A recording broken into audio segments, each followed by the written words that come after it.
sur la radio du Lotus avec Caroline et Michael.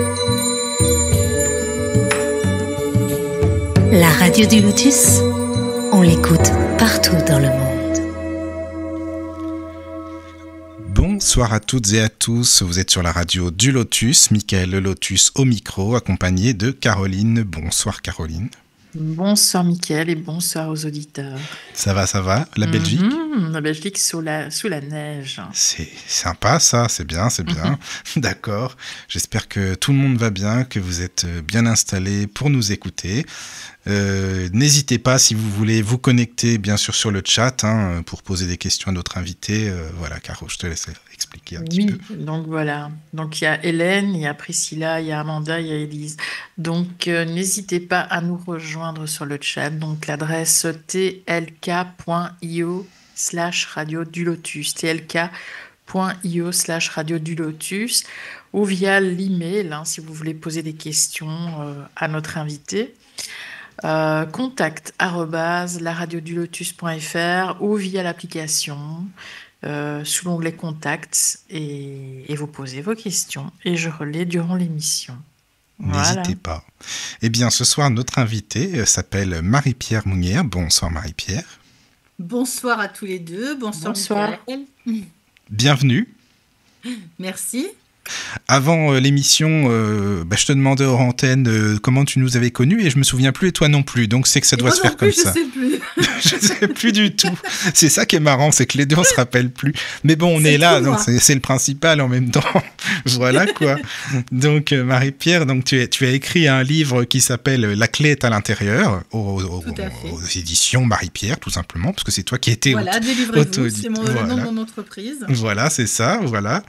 Et donc, on va parler bien sûr de ton livre tout au long de l'émission, mais tu es plus spécialisée sur l'écrit-thérapie. Tout à fait. Alors, c'est l'écrit-thérapie. Tu sais qu'en lisant ton livre, je me suis dit, est-ce que c'est un mot que tu as inventé, l'écrit-thérapie? Oui. Donc voilà, c'est pour ça que je ne connaissais pas avant. D'accord. C'est normal. C'est normal. D'accord. Alors, donc, c'est un livre, c'est plutôt, je sais pas, enfin, qu'est-ce que tu pourrais me dire? Parce qu'en le lisant, je me suis dit que c'était un peu comme un livre de développement personnel. Je l'ai pris comme ça, moi. Qu'est-ce que tu penses? Ah oui, mais c'est un livre de développement personnel. Alors, en fait, c'est mon 8e livre. Oui. Sachant que le premier, je l'ai écrit pendant mon 2e burn-out en 2015. D'accord. Le premier s'appelle Enfin libéré et il a fallu que je pose sur papier mon histoire de façon à me libérer des chaînes du passé. Tout un programme. C'est tout un programme, oui. Parce qu'en fait, à la base, je suis un enfant illégitime des années 60, c'est-à-dire avec un point d'interrogation du côté paternel. Oui. Donc, c'est pas facile de se construire avec un point d'interrogation et une famille dans laquelle il y a plein de non-dits dans tous les sens. Et j'avais appelé ça le mystère de ma naissance. D'accord. Avec une mère qui a pas assumé parce qu'elle avait des problèmes de santé et puis elle s'est donné la mort quand j'avais 9 ans. Et j'ai été élevée donc par ses parents à elle. Par ta grand-mère Germaine. C'est le nom de ma mère. Ma grand-mère, donc, qui était sa mère, a été, on va dire qu'il y avait des conflits de génération puissance 14. On va dire ça comme ça. Oui. Parce que c'était une personne d'un autre siècle qui voulait m'élever comme elle avait été élevée, elle, sachant qu'elle était née en 1912, donc ça avait un petit peu évolué depuis. Un petit peu, Était élevée à la dure, quoi, on va dire. Voilà, c'est ça. Et avec beaucoup de croyances, beaucoup de limitations en tout genre, etc.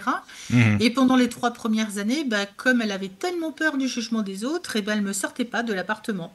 Oui. Tu sais qu'en lisant ton livre, parce que évidemment t'en parles dans ton livre, mais je me suis dit, enfin ça fait mal quand tu lis, je me dis mais c'est hyper compliqué quoi pour un enfant comme ça, c'est difficile. Disons qu'il y avait un côté mémoire traumatique puisque j'ai occulté pendant des années, et c'est revenu quand je suis partie sur le chemin de Compostelle en 2023. Ah voilà, oui. Et c'est le début de mon 8e livre d'ailleurs, dans lequel j'ai approfondi mon histoire, que j'ai couché brute de pomme dans Enfin libéré, donc dans le premier, et 8 ans après, donc le 8e bouquin, qui met en avant justement cet enfermement qui m'a en fait accompagnée tout au long de ma vie.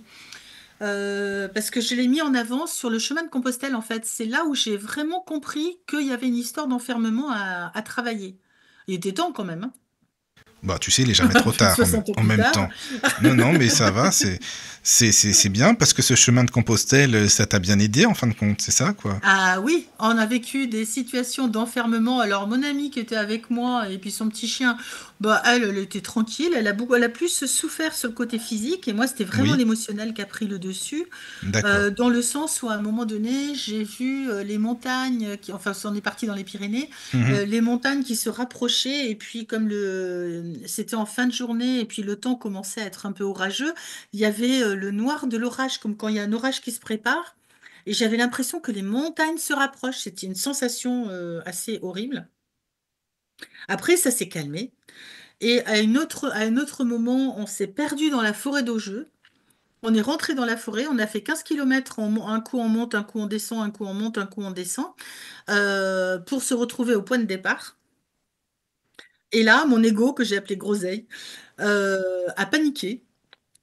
Et j'ai dit à mon ami, je te préviens, là j'en ai marre, on est perdu, c'est pas possible, je peux plus rester là-dedans. Pourtant j'adore les arbres, j'adore la forêt, c'est pas un problème. Mais là j'ai senti cet enfermement qui m'oppressait, mais vraiment une oppression profonde, une panique. Et je lui dis, je vais appeler les flics. Elle me dit, mais pourquoi tu veux appeler les flics? Bah parce qu'on est perdu. Ok, tu veux pas que j'appelle les flics? J'appelle les pompiers. Elle a pas le temps de me répondre, que je fais déjà le 18 et j'ai un gars au téléphone qui nous géolocalise très rapidement. Et là, le pauvre, il a pris tout ce qu'il... Il n'avait rien demandé à personne. Et il me dit, bah, vous voyez, il y a une côte en face. Ah oui, mais la côte, il est hors de question que je la monte. Ah non, j'en ai marre. J'en ai marre. Ça fait 15 kilomètres qu'on fait, qu'on monte, qu'on descend. Maintenant, je monte plus. Il me dit, madame, calmez-vous. Vous montez 100 mètres et vous sortez de la forêt. Ah, alors on se calme un peu. Après, c'est devenu un gag, hein, cette histoire. Mais sur le moment, ma groseille, là, elle n'a pas aimé du tout. Et à partir de là, il me dit, bah, voyez, vous faites 3 kilomètres sur le chemin de pierre et puis vous revenez à Augeux. Vous êtes à Augeux. Ah, je lui dis, ah mais non. Ah mais pas du tout. On est parti d'Augeux ce matin, on va à Oloron. Il est hors de question qu'on aille à Augeux. Ils se sont engueulés une deuxième fois, le pauvre. Et après, je me suis excusée quand même, hein. Et il nous dit, mais vous êtes garé où? Ah ben on n'est pas garé, monsieur. On est sur le chemin de Compostelle. On n'est absolument pas garé, donc on est à pied. Et donc après, bah, je finis par me calmer, on l'écoute. Et comme par hasard, donc la vie est bien faite quand même, hein. On n'était pas toutes seules sur le chemin. Et même si on n'a rencontré aucun pèlerin, aucun animal, personne, hein. On n'a rencontré personne, mais normal, on s'était un peu égaré, un peu beaucoup même. Et à un moment donné, je vois là, donc sur le chemin de pierre, effectivement, il y avait une camionnette avec des gars avec des vestes oranges. En fait, c'était les gars de l'ONF qui étaient en train de baliser le chemin de Compostelle. Ah ouais, d'accord. Le Mais truc dis donc, impensable. ça veut dire que tu as fait ton chemin intérieur là-bas, quoi. Voilà, c'est ça. Et donc, ils ont dû avoir pitié de nous, parce que moi, j'ai été les voir direct. Mon ami, elle Oui. me dit, mais non, ils sont en plein, il est 15 heures, tu vas pas les embêter, ils n'ont pas fini leur journée. Laisse-moi Hmm. faire. Je vais les voir, et puis ils ont dû nous prendre en pitié. Donc, ils nous ont ramenés sur les hauteurs d'Oloron, et après, on a D'accord. pu. C'est sympa, Voilà. ça. Ouais, ils étaient Ben très oui. sympas. Et puis, le gars, à un moment donné, je lui pose la question, et je lui dis, mais ça vous arrive souvent d'avoir des pèlerins qui sont perdus comme ça? Il me regarde, et puis il se marre, et puis il me dit, en 15 ans de métier, peut-être une fois ou deux. Vous êtes D'accord. la deuxième. Donc vous êtes, oui, Ah, donc c'est très rare, oui, en ok. effet. Oui. D'accord. Mais en fin de compte, tu l'as pris comment cette expérience-là après? Avec le recul, avec beaucoup Oui. d'humour. D'accord. Sur le moment, j'étais très énervée. Ben oui, j'imagine, mais après tu l'as pris, bah c'est plus sympa quand Ah même, ben quoi, après, j'ai heureusement. compris qu'il fallait que je travaille sur l'enfermement parce qu'ensuite, Oui. la nuit, on avait réservé un gîte. Oui. Et oui, d'ailleurs, il fallait que j'achète aussi, arrivé à Oloron, il fallait que j'achète des chaussures parce que figure-toi que 3 kilomètres après le départ sur notre chemin à Lourdes, parce qu'on est parti de Lourdes, Oui, oui. ma chaussure gauche a rendu l'âme. Là, elle s'est désemelée quasiment tout le long de la semaine, en fait. Donc après, bah, j'avais des vieilles baskets qui commençaient à avoir un trou. Et là, il fallait urgemment que je trouve un magasin de chaussures pour acheter des chaussures, parce qu'après, j'avais plus que les tongs. Et là, ça Ça, marchait beaucoup ça moins aurait été bien. compliqué, oui, ça c'est C'est sûr. ça. Oui, Surtout qu'il j'imagine avait bien. plu et tout, donc Oui, oui, oui. Mais donc, par contre, quand même, après... impératif d'aller chercher une paire de chaussures. On a réussi à aller au magasin une demi-heure avant la fermeture, du coup. Oui. Donc c'est bon, j'ai pu repartir avec des nouvelles chaussures, tout va bien. Mais finalement, tu le conseilles quand même, ce chemin? Ah que oui, puis d'ailleurs on repart là au mois d'août. Hein. Ah voilà, en plus tu remets ça. Donc ça c'est bien, c'est bien. D'accord. Non mais c'est vrai que c'est là qu'on voit que le cerveau, il aime bien son petit confort quand même. Ah ouais, c'est clair. Et après, on avait réservé un gîte. Et on arrive dans le gîte. Bon, ça, c'était le lendemain. On se fait déjà 15 km sur le béton, donc avec mes nouvelles chaussures. Donc bon, c'était bien. Sur les petites rues, on traverse les petits villages, etc. Bon, sympa. Les 7 derniers kilomètres, 7 kilomètres de forêt. On a attaqué ça, il devait être pas loin de 17 heures. Et 7 kilomètres en forêt, quand ça monte et que ça descend, c'est pas 7 kilomètres sur du plat, quoi. C'est clair. Donc on est arrivé beaucoup plus tard que ce qu'on avait dit au gîte. Hein. Ils nous attendaient à 19h, on est arrivé peut-être à 19h15 ou 20, ou je sais plus, un truc comme ça. Et heureusement, ils nous ont attendus parce que le numéro que j'avais, la personne ne répondait pas. Il fallait, on avait rendez-vous à l'église, donc on arrive à l'église et ils nous amènent au gîte. Et dans le gîte, qu'est-ce que je vois? Une porte blindée, des barreaux aux fenêtres et des affiches. Interdiction d'ouvrir les fenêtres parce qu'il y a les mouches. Ah là là, groseille, elle est repartie en panique, rebelote. Elle n'a pas vu les mouches, elle s'en fichait des mouches. Ce qu'elle a vu, c'est les barreaux et oui, voilà, c'est ça, forcément, quoi. Ben oui. Donc, de nouveau enfermé. Et donc, cette histoire d'enfermement, en fait, m'a poursuivi. Hein, et là, ça a été vraiment parce que bien sûr, j'ai pris des notes tous les soirs. J'avais mon petit journal que je tenais, forcément, comme d'habitude d'ailleurs.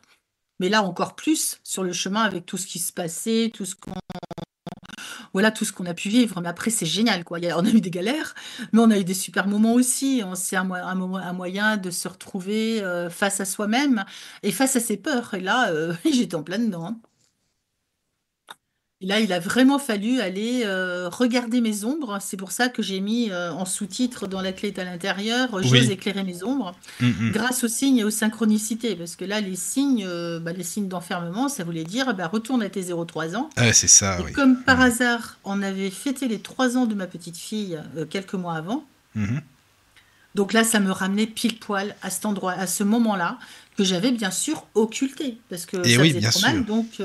Comment ? Mais alors Marie-Pierre, j'ai une question à te poser, pardon, mais par rapport à juste donc à ton livre, la clé est à l'intérieur, parce que ça m'intrigue, parce que pourquoi tu l'as mis en audio ? Parce que bon, moi, comme tu le sais, je suis non-voyant, hein, c'est pas un secret, et à chaque fois que je reçois des auteurs, les livres ne sont pas malheureusement en audio, donc souvent je le dis, mais les amis, je sais pas, faites quelque chose, quoi, parce qu'il n'y a pas que les non-voyants, il y a tout le monde hein, maintenant qui. Donc qu'est-ce qui t'est venu dans la tête pour que tu aies lu en plus toi-même et enregistré donc ton livre en audio ? Ça m'intéresse aussi. Alors, je l'ai fait parce que j'ai une de mes amies qui a la maladie du sommeil et qui n'arrive pas à tenir un bouquin plus de 2 pages. Ah oui. Donc, et ça fait depuis que j'ai sorti le premier qu'elle me dit quand c'est que tu le fais en audio. D'accord. Donc, ça fait 8 ans qu'elle me le demande. Oui, mais c'est pas grave, il vaut mieux tard que jamais, tu l'as fait. Donc et voilà. Là, du coup, j'ai commencé par le dernier. Donc... Oui. D'accord. Non, mais c'est bien. Maintenant, je prévois d'enregistrer les autres. Parce que j'en ai quand même 7 autres à faire. Ah, mais c'est bien. On pourra les écouter. Comme ça, je vais pouvoir. Voilà, donc je vais le faire. Hein, je vais le faire. C'est prévu.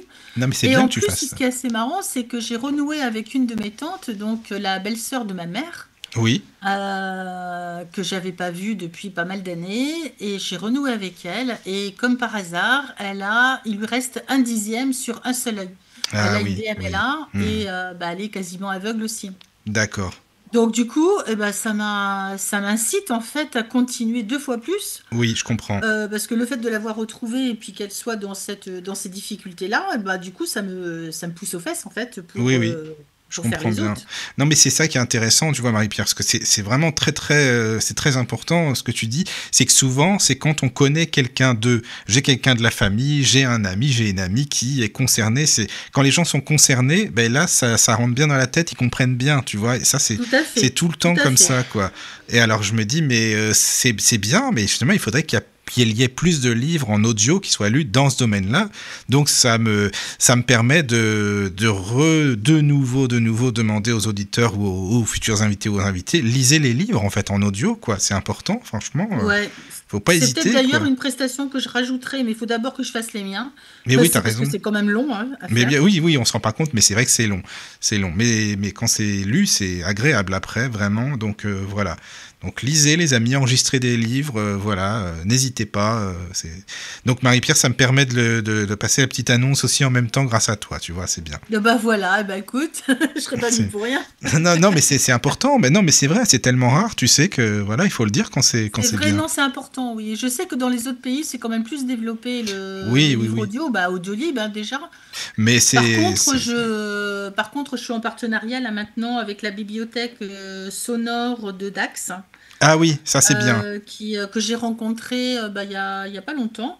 Oui. Et bon, je me suis engagée avec eux à leur fournir mes livres audio. Mais bon, pour l'instant, je t'avoue que j'ai pas trop eu le temps. Non, mais c'est bien ce qu'ils font en plus, hein, les bibliothèques sonores. Il y en a dans plein de villes de France, enfin les grandes villes, et c'est très bien, quoi. Ouais, voilà. Il y en a plusieurs, ouais, je sais. Oui. Voilà. Et je les avais rencontrés, j'ai eu un très bon contact avec eux. Ils m'ont dit non, il y a une voix qui passe bien. Ils ont fait un test, on a fait des tests et ça leur a plu.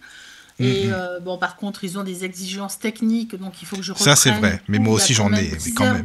10 d'enregistrement, donc mais c'est ça. La musique que j'ai mis, enfin voilà, il faut que je fasse des fichiers différents. Enfin, il y a pas mal de techniques à revoir par rapport à ça. Mais c'est ça, mais si tu veux, après, c'est pas pour. Pour les auditeurs, c'est pas que les personnes aveugles qui écoutent, faut pas penser ça, les livres audio, c'est pour tout le monde. Hein. Il y en a énormément de gens qui vont en voiture, en train, ce qu'ils veulent, je sais pas, en faisant le ménage ou n'importe quoi. De plus en plus. Et voilà, quoi. Donc, encore une fois, merci. Déjà, c'est très bien, voilà, pour ça. Maintenant, là, tu es en train de me réactiver, là, pour continuer. C'est bien, n'hésite pas, continue, c'est parfait, c'est très bien. Voilà. Alors, je ne sais pas s'il y a des questions. Il y a une question d'Élise sur le chat. Bonsoir Élise. Bonsoir. Alors, quels signes, à part comprendre la blessure d'enfermement, avez-vous vécu sur ce chemin de Compostelle? Oh, plein de choses. Sachant que je suis retournée, comme je suis née à Lourdes, j'ai voulu partir de Lourdes et je suis repartie sur les traces de ma grand-mère, en fait. Et là, j'ai vu pas mal de choses qui m'ont ramenée à ma grand-mère. C'était vraiment des signes. Et à un moment, j'ai même vu en pleine pampa, vraiment dans la montagne, un tout petit village et une ferme où c'était marqué Ferme Versailles. Sachant que j'ai une partie de ma famille à Versailles, de laquelle je m'étais éloignée pendant pas mal de temps, et c'est la fameuse tante dont je parlais tout à l'heure. Donc ça, c'est un des signes, mais il y en a eu plusieurs. Après, le coup de la chaussure qui se désemelle, voilà, c'est comment tu avances dans ta vie. Il y a beaucoup de symbolique. D'ailleurs, dans le livre, je l'ai mis, la symbolique des pieds. Alors, je vais essayer d'aller la retrouver. Voilà, la symbolique des pieds, je peux la lire, Michael? Oui, tu peux la lire, bien sûr. On est en direct, tu peux y aller. Mes pieds me relient à la terre et me permettent d'être en contact avec la réalité, de m'ancrer, d'avancer sur mon chemin. Mon pied gauche, donc la chaussure qui s'est décemelée, évoque ma lignée féminine, incarne la famille, la féminité, la lignée des femmes de ma généalogie. Et comme par hasard, je suis en plein dans la psychogénéalogie en ce moment. Mon pied droit, donc ça c'est le trou sous ma basket, ma vieille basket, là c'était le côté droit, donc comme ça j'ai fait les deux, tant qu'à faire. Fait référence à mon cerveau gauche et à ma force intérieure. Il rappelle l'autorité du père, cet inconnu absent qui m'a tant manqué. La chaussure protège le pied et évite les blessures. Elle facilite la marche, le déplacement et l'avancement de toutes sortes de situations, à condition d'être parfaitement adaptée à l'environnement et au type de sol. Symboliquement, la chaussure représente le renforcement de nos capacités à avancer pour manifester et réaliser notre potentiel dans les différents domaines de notre vie. Sa texture, sa couleur, son état général, la hauteur de talon donnent des indications spécifiques sur notre façon d'avancer dans la vie. Donc là, ça m'a ramené, arrête de stagner, arrête d'avoir peur de tout, ose de t'affirmer. C'était ça les messages en fait. Merci pour tout ce que tu nous expliques, pour la lecture. Et puis c'est bien, tu vois, parce que c'est du direct, au moins, voilà, on apprend. Voilà, on n'a rien prévu. Hein. C'est génial. Oui, mais c'est ça qui est bien. C'est à l'inspiration, exactement. C'est exactement Donc, ça. Voilà. Moi, j'avais une question. Comment ça se passe, le retour de Compostelle, quand on revient un peu à la réalité, entre guillemets? Oh, c'est dur. En fait, c'est super dur. Parce que quand on est rentré, mon homme est venu nous récupérer à Mauléon. Et comme c'est quelqu'un qui est très bavard, et ben ça m'a saoulée. On n'avait qu'une envie avec mon ami, c'est de rester dans le calme. Et on n'avait surtout pas envie de revenir à la vie normale, en fait. Et quand on est arrivé à la maison, j'ai regardé partout, je me suis dit, mais est-ce qu'on a vraiment besoin de tout ça? Parce qu'on se décharge, en fait, le but de Compostelle, c'est quand même de se décharger, de vider son sac à dos. Et c'est assez marrant parce que le gars, quand on est arrivé à Lourdes, première fois qu'on partait, hein, déjà on a oublié les bâtons à la maison. Voilà, ça s'est fait. Donc on l'a récupéré sur place. Et quand il nous a vu arriver avec nos gros sacs, pourtant on avait fait attention, on avait pris le minimum, etc. Il nous a regardé, il nous a dit, mais vous comptez faire combien de kilomètres par jour? Bah, une vingtaine, pourquoi? Ah ouais? Avec les sacs aussi lourds que ça? Bah oui. On a fait attention, on a mis vraiment le minimum. Ouais. Vous savez que le poids de votre sac, c'est le poids de vos peurs? Oh oh. Et là, ah ouais, on a compris pourquoi après. Mhm. Parce que là, on en a bavé avec les sacs. La Surtout peur mon amie, elle de a un petit manquer. chien. Ouais. Elle avait un petit chien et puis elle avait son sac à dos dans le dos, plus un autre sac qu'elle avait mis devant. Donc elle était vraiment, elle aussi emprisonnée du coup, entre les deux sacs. Et c'est vrai que la première journée, elle était super dure pour elle. Mais c'est la peur de manquer aussi, quoi. Ouais, mais il y avait les croquettes du chien, la gamelle, Oui, enfin il y avait bon, voilà ça, quoi. ouais. On s'est dit, ben ouais, mais en même temps, on fait comment? Oui.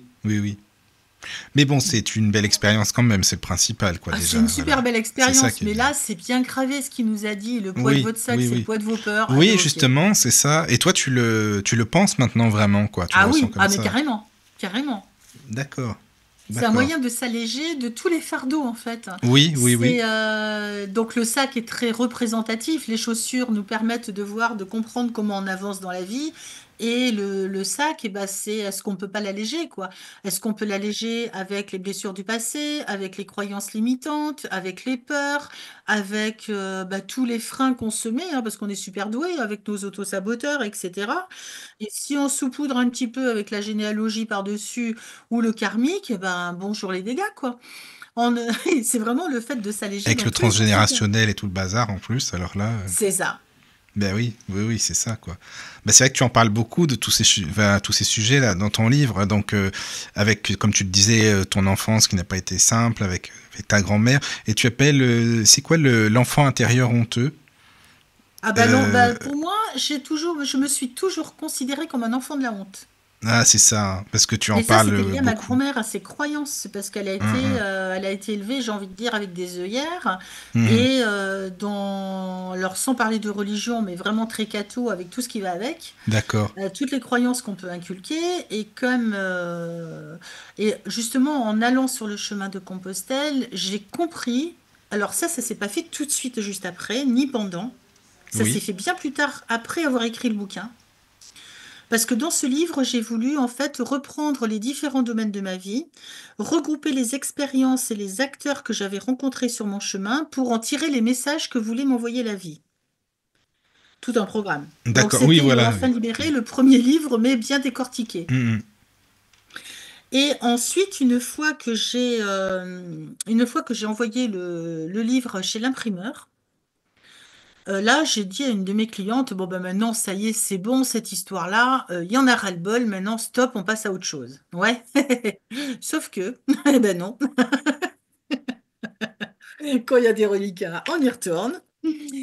Et elle me dit, tu devrais quand même écrire à l'hôpital de Bordeaux pour essayer d'avoir des infos, essayer de retrouver s'il n'y a pas un dossier, quelque chose. Et puis elle insiste. Je dis, écoute, je l'ai déjà fait plusieurs fois parce que l'hôpital de Bordeaux, c'est là où se sont rencontrés a priori mes parents.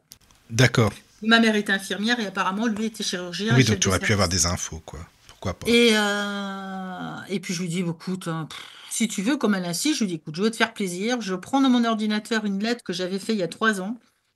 Je change la date, j'imprime, je mets sous enveloppe et j'envoie. Une semaine après, et c'est le truc de dingue hein, quand même, hein. Une semaine après, je reçois un mail des archives de l'hôpital en me disant que le dossier de ma mère était disponible si je pouvais aller le consulter sur place, à Pessac. Je dis waouh! Comme par hasard, ma fille était en disponibilité à ce moment-là, on y va toutes les deux. Et là, on peut consulter effectivement le dossier de ma mère. Et là, je comprends plein de choses. Je comprends effectivement que c'était une très bonne infirmière, très professionnelle, etc., qui avait des conflits avec sa mère. Et comme elle avait travaillé en radiologie, elle avait travaillé chez les cancéreux, etc., elle avait eu des gros problèmes de santé, parce qu'à cette époque-là, bah, il n'y avait pas toutes les protections en radiologie qu'il y a maintenant. Et ça a touché ses mâchoires avec des douleurs insupportables. Et donc, elle avait été sous opiacés pendant pas mal de temps. Et comme elle s'était accoutumée, elle avait détourné des médicaments de l'hôpital. Donc, elle avait été mise à pied. C'est pour ça qu'il y avait son dossier personnel dans le dossier de DRH, enfin du personnel. Donc, du coup, ça nous a permis de comprendre plein de choses. Alors, de voir déjà des lettres manuscrites de ma mère avec laquelle j'ai jamais vécu, que je connais pas, c'était assez émouvant. En plus, je découvre ça avec ma fille. Donc là, au niveau du transgénérationnel, on est top. Mais oui, c'est ce que je pensais en plus, parce que ça correspond quand même bien. Ça devait se faire enfin, à ce moment-là, c'est que c'est pas pour rien, quoi. Ah, c'est pas pour rien, on est bien Ben oui. d'accord, hein. Mhm. Donc ça, et tout ça à partir du moment où j'ai dit, bon, maintenant c'est bon, le bouquin, il est imprimé, on passe à autre chose. Enfin, comme la vie me dit, bah non, t'as pas fini. Ok. Donc il faut, ouais, c'est ça, ça fait partie des signes et des synchronicités aussi, c'est pareil. Et à partir de là, j'ai éprouvé le besoin, peut-être 2 mois plus tard, oui, parce que je suis partie en juin. 2 mois plus tard, j'ai décidé de me faire une retraite toute seule, du côté de ma grand-mère. Alors, je suis repartie vers Lourdes, à Bétarame précisément, où on s'était arrêté sur le chemin. On s'était arrêté parce que mon amie, elle en pouvait plus avec ses 2 sacs, un devant, un derrière. Elle en pouvait plus. D'ailleurs, le soir même, on a renvoyé 5 kilos à la maison, pour vous dire un petit peu le surpoids qu'on avait. Et je me dis, je repars du même endroit et j'avais réservé une chambre pour 2 nuits chez les curés. Bah, Je tu dis, vois, bon, pourquoi j'ai atterri les là? cathos, bah voilà, ça y est, tu vois, Bah tu vas en ouais. plein dedans, c'est bien. Et là, comme j'avais été en pension chez les bonnes sœurs, alors pour moi, je Oui. suis sortie de tout ça depuis longtemps, hein. Mhm. Mais là, je sais pas pourquoi, il a fallu que ça se fasse comme ça, j'ai compris, hein. D'accord. Et là, j'ai eu énormément de signes et de synchronicités qui se sont passés. C'était quelque chose de génial. Le premier jour, j'arrive, donc directement, je vois le moment l'endroit précis où on s'est arrêté et que le gars notre hôte du jour est venu nous récupérer, où on n'en pouvait plus. Il nous restait 5 kilomètres à parcourir, mais heureusement parce qu'il y avait le chemin de croix à parcourir où ça grimpait bien. Et du coup, je me suis posée et j'ai fait le chemin de croix toute seule. Et là, en plus, il faisait pas très beau ce jour-là, donc c'était un dimanche, j'étais tranquille, j'étais super bien. Et je commence à grimper, je m'assois à un moment donné sur une station, enfin, donc assez haut quand même. Et puis en face de moi, je regarde la végétation. J'étais avec mon sandwich. Et puis je vois dans la végétation une porte, mais vraiment le dessin d'une porte, avec deux arbres. Et au-dessus des 2 arbres, il y avait les branches qui faisaient comme la fermeture de la porte, en fait. Et là, je me dis, bon, j'étais omnibulée par cette porte. Et j'arrivais pas à détacher mes yeux de ça. Alors, je prends des photos, etc., que j'ai regardées après. J'ai réexaminé après. Et à l'intérieur, en zoomant après, mais ça, c'était après, j'ai vu qu'il y avait des petites marches et encore une autre porte. Ok. Je dis, bon, bah, la porte, bon, je continue mon petit chemin, machin. Très bien, la journée se finit. Je repars chez les curés, qui est aussi un gîte pour pèlerins de Compostelle. Je rencontre évidemment une mère et sa fille qui font le chemin. Donc on passe un bon moment à papoter, etc. Et puis elle nous dit, à un moment donné, la mère, elle me dit, vous avez vu la statue qu'il y a là au fond du couloir? Bah, je sais qu'il y avait une statue de Marie, donc de la Vierge Marie sur le côté. Et elle me dit: «Mais elle est au fond du couloir». Bon, et puis je l'ai pas percuté plus que ça ce jour-là. Je repars dans ma chambre après le repas, je bouquine et cetera. Bon, la soirée se passe comme ça et j'avais remarqué quand même en arrivant que, la lumière s'arrêtait au niveau de ma chambre, en fait. La dernière partie du couloir, elle n'était pas éclairée, c'était les petites, veilleuses, en fait. Vous savez qu'il y a comme dans les hôpitaux, en fait.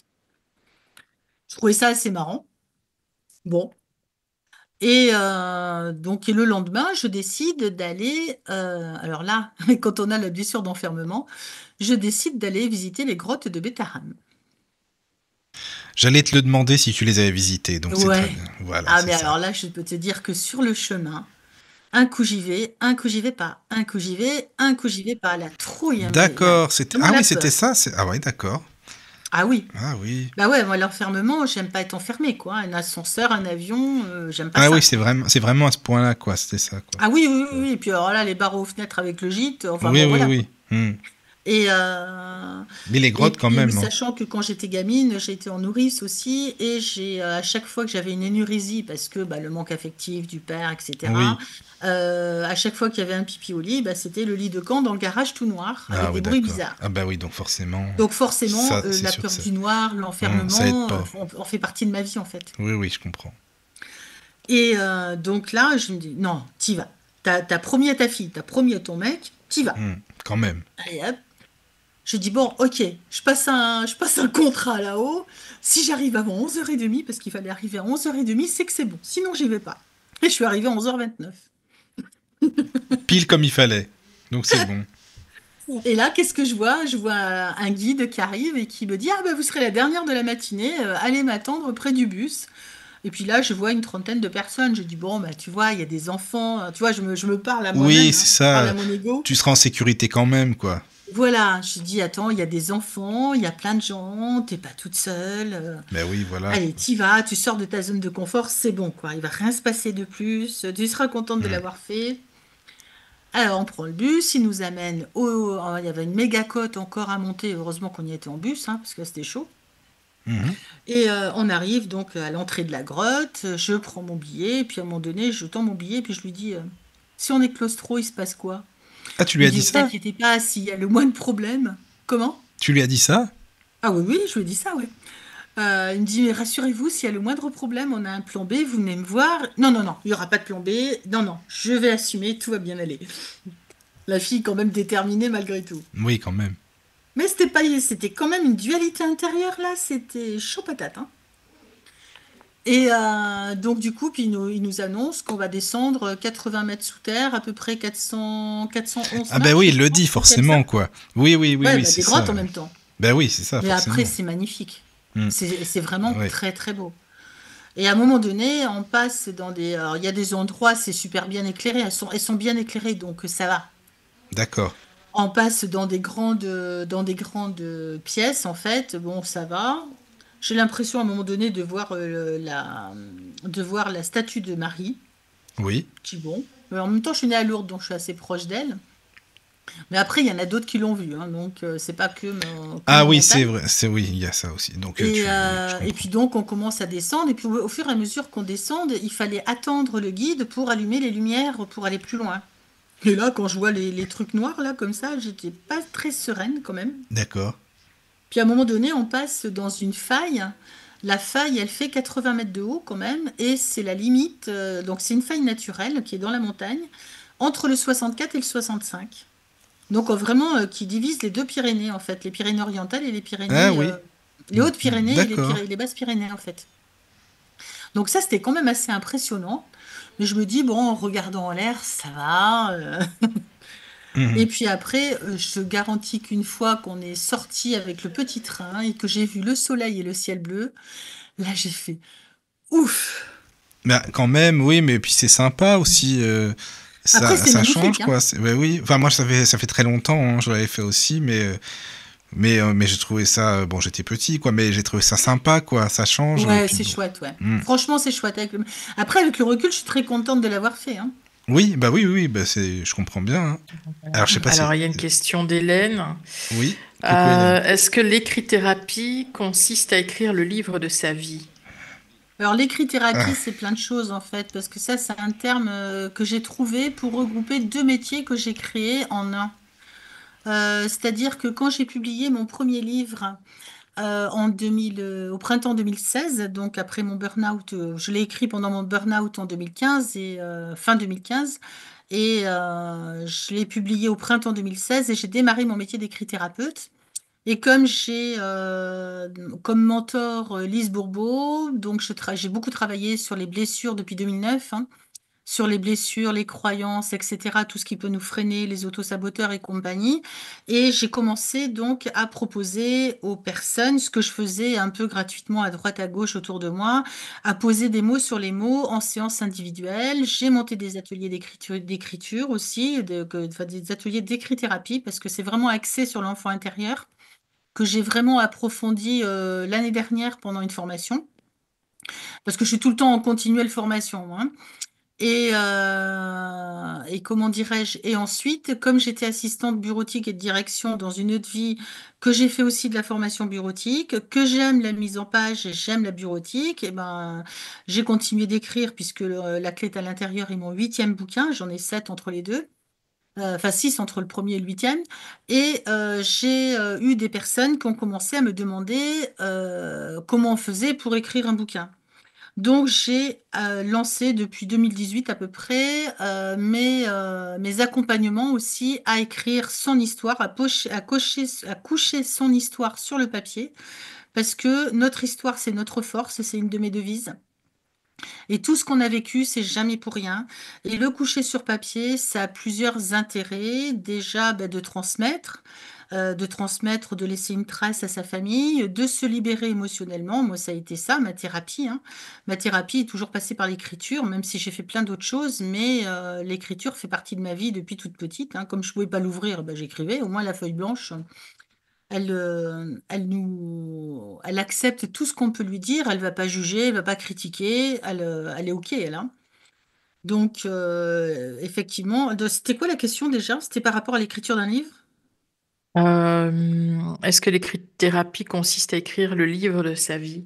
Alors oui, bah, moi j'accompagne beaucoup de personnes qui écrivent leur récit de vie, oui, tout à fait, parce que au fur et à mesure qu'on l'écrit, le pouvoir des mots est bien réel. Le pouvoir de l'écriture est bien réel aussi, et coucher son histoire permet de mieux la comprendre, de se mettre aussi à la place des personnes. Moi, c'est ce que j'ai fait quand je suis partie à Bétaram. Je me suis mis à la place de ma grand-mère, puisque je suis allée voir là où elle a été élevée. Et ça m'a permis de me poser cette question, et qu'est-ce que j'aurais fait à sa place? Avec les mêmes données, sachant que elle-même, elle a vécu des choses différentes, puisqu'elle a perdu sa maman au moment de sa naissance, sa sœur jumelle aussi. Elle a été élevée par une vieille tante qui est morte d'une rupture d'anévrisme, mais après, elle a été chez les bonnes sœurs. Et elle en est sortie pour se marier avec mon grand-père qui voulait surtout pas que sa femme travaille. Donc, elle aussi, elle a été enfermée, en fait. Donc, elle m'a donné ce qu'elle a pu, et aujourd'hui, je peux plus lui en vouloir, sachant tout ça.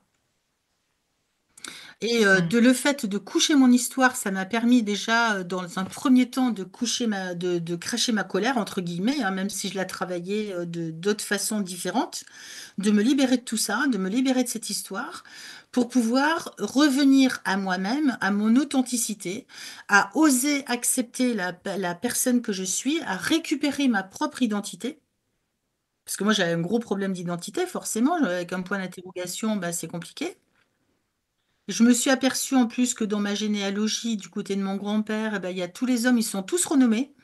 Ils s'appellent tous Jean, dit par exemple Marcel pour mon grand-père. Enfin voilà, ils sont tous comme ça dans la généalogie. Et là, je me suis dit, les filles, c'est Marie. Il y a Marie et Jean. Ils sont tous renommés. Donc là, je me suis dit, le problème d'identité, je me suis certainement incarnée pour venir réparer ça, parce que c'est quand même un dossier assez important. Donc oui, l'écriture de son histoire est vraiment transformatrice. D'ailleurs, à l'heure d'aujourd'hui, dans 2 jours, je sors le 17e livre de mes clientes que j'ai accompagnées pour écrire leur histoire. Et dont une, là, on le termine demain, justement.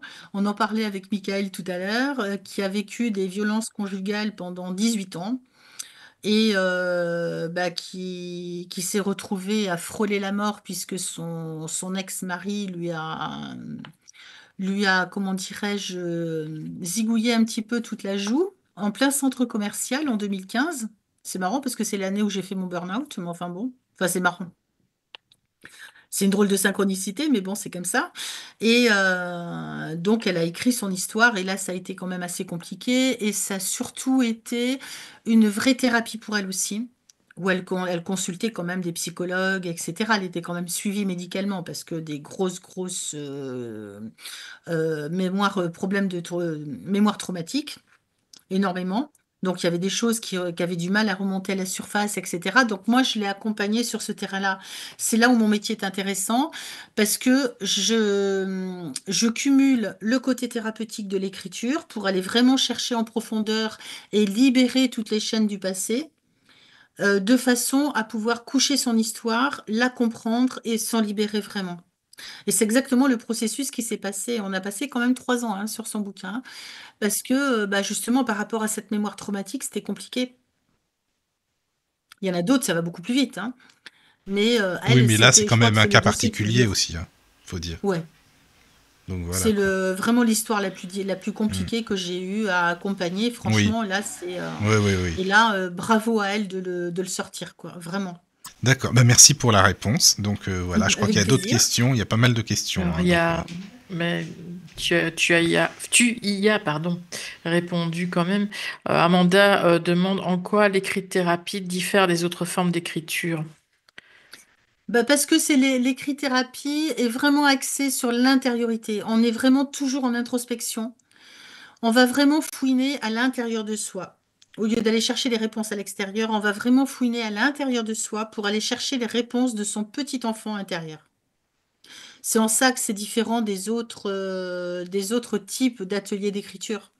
Après, je fais des ateliers plus légers aussi, mais il y a toujours quand même une partie où on va aller en introspection. C'est vraiment la particularité. Mon objectif, c'est d'accompagner vraiment les gens à mieux se connaître. Et ça, c'est dans tout ce que je fais, dans n'importe quel atelier ou séance individuelle ou même programme en ligne, puisque j'en ai fait 4, hein, en 8 ans, je me suis pas trop ennuyée, hein, 8 bouquins, 4 programmes en ligne, 16 des clients, non 17, le 17e qui va sortir dans 2 jours. Donc voilà, je me suis pas trop ennuyée non plus. Et ma particularité, c'est ça, c'est d'amener les gens à l'intérieur pour aller chercher leurs réponses. On a tout à l'intérieur de nous, on le sait. Mais sauf que ça demande du courage, ça demande de la persévérance, d'oser aller regarder nos ombres. Ça, c'est pas le plus facile. ça, c'est sûr que bah, t'en parles longuement dans ton livre, donc voilà. Ouais, c'est vraiment le thème principal de cet ouvrage, ouais. Oui, voilà, c'est ça, quoi. Oui, oui. Et c'est vrai que j'ai des très bons retours par rapport à ça, parce qu'il y en a qui l'utilisent comme un guide. Parce que comme j'ai fait domaine par domaine, on peut le prendre par n'importe quel, Oui, c'est par ça. Il n'y n'importe a quel pas bout. besoin de le lire dans l'ordre spécifiquement. Donc C'est voilà, ça. c'est ça. C'est Oui, oui. ça. Et avec une mise en page soignée, parce que ça, c'est vrai que c'est quelque chose qui me tient à cœur. J'ai le côté quand même d'assistante perfectionniste et puis qui aime bien avoir une mise en page agréable. Et ça, c'est ce qui plaît aussi à mes clients, en dehors du côté thérapeutique, etc. Donc, j'accompagne vraiment sur tous les plans du bouquin. Vraiment de l'idée à la publication sur tous les aspects du livre, en associant le côté thérapeutique quand il y en a besoin. S'il y a une Oui. émotion qui remonte, s'il y a une problématique quelconque, eh ben, on va poser le livre, on va travailler pour que ça aille mieux, et une fois que ça va mieux, on va reprendre l'écriture. Donc Amanda demande, doit-on écrire chaque jour son journal ou est-ce que ce sont des séances plus occasionnelles? Alors, ça dépend de chacun.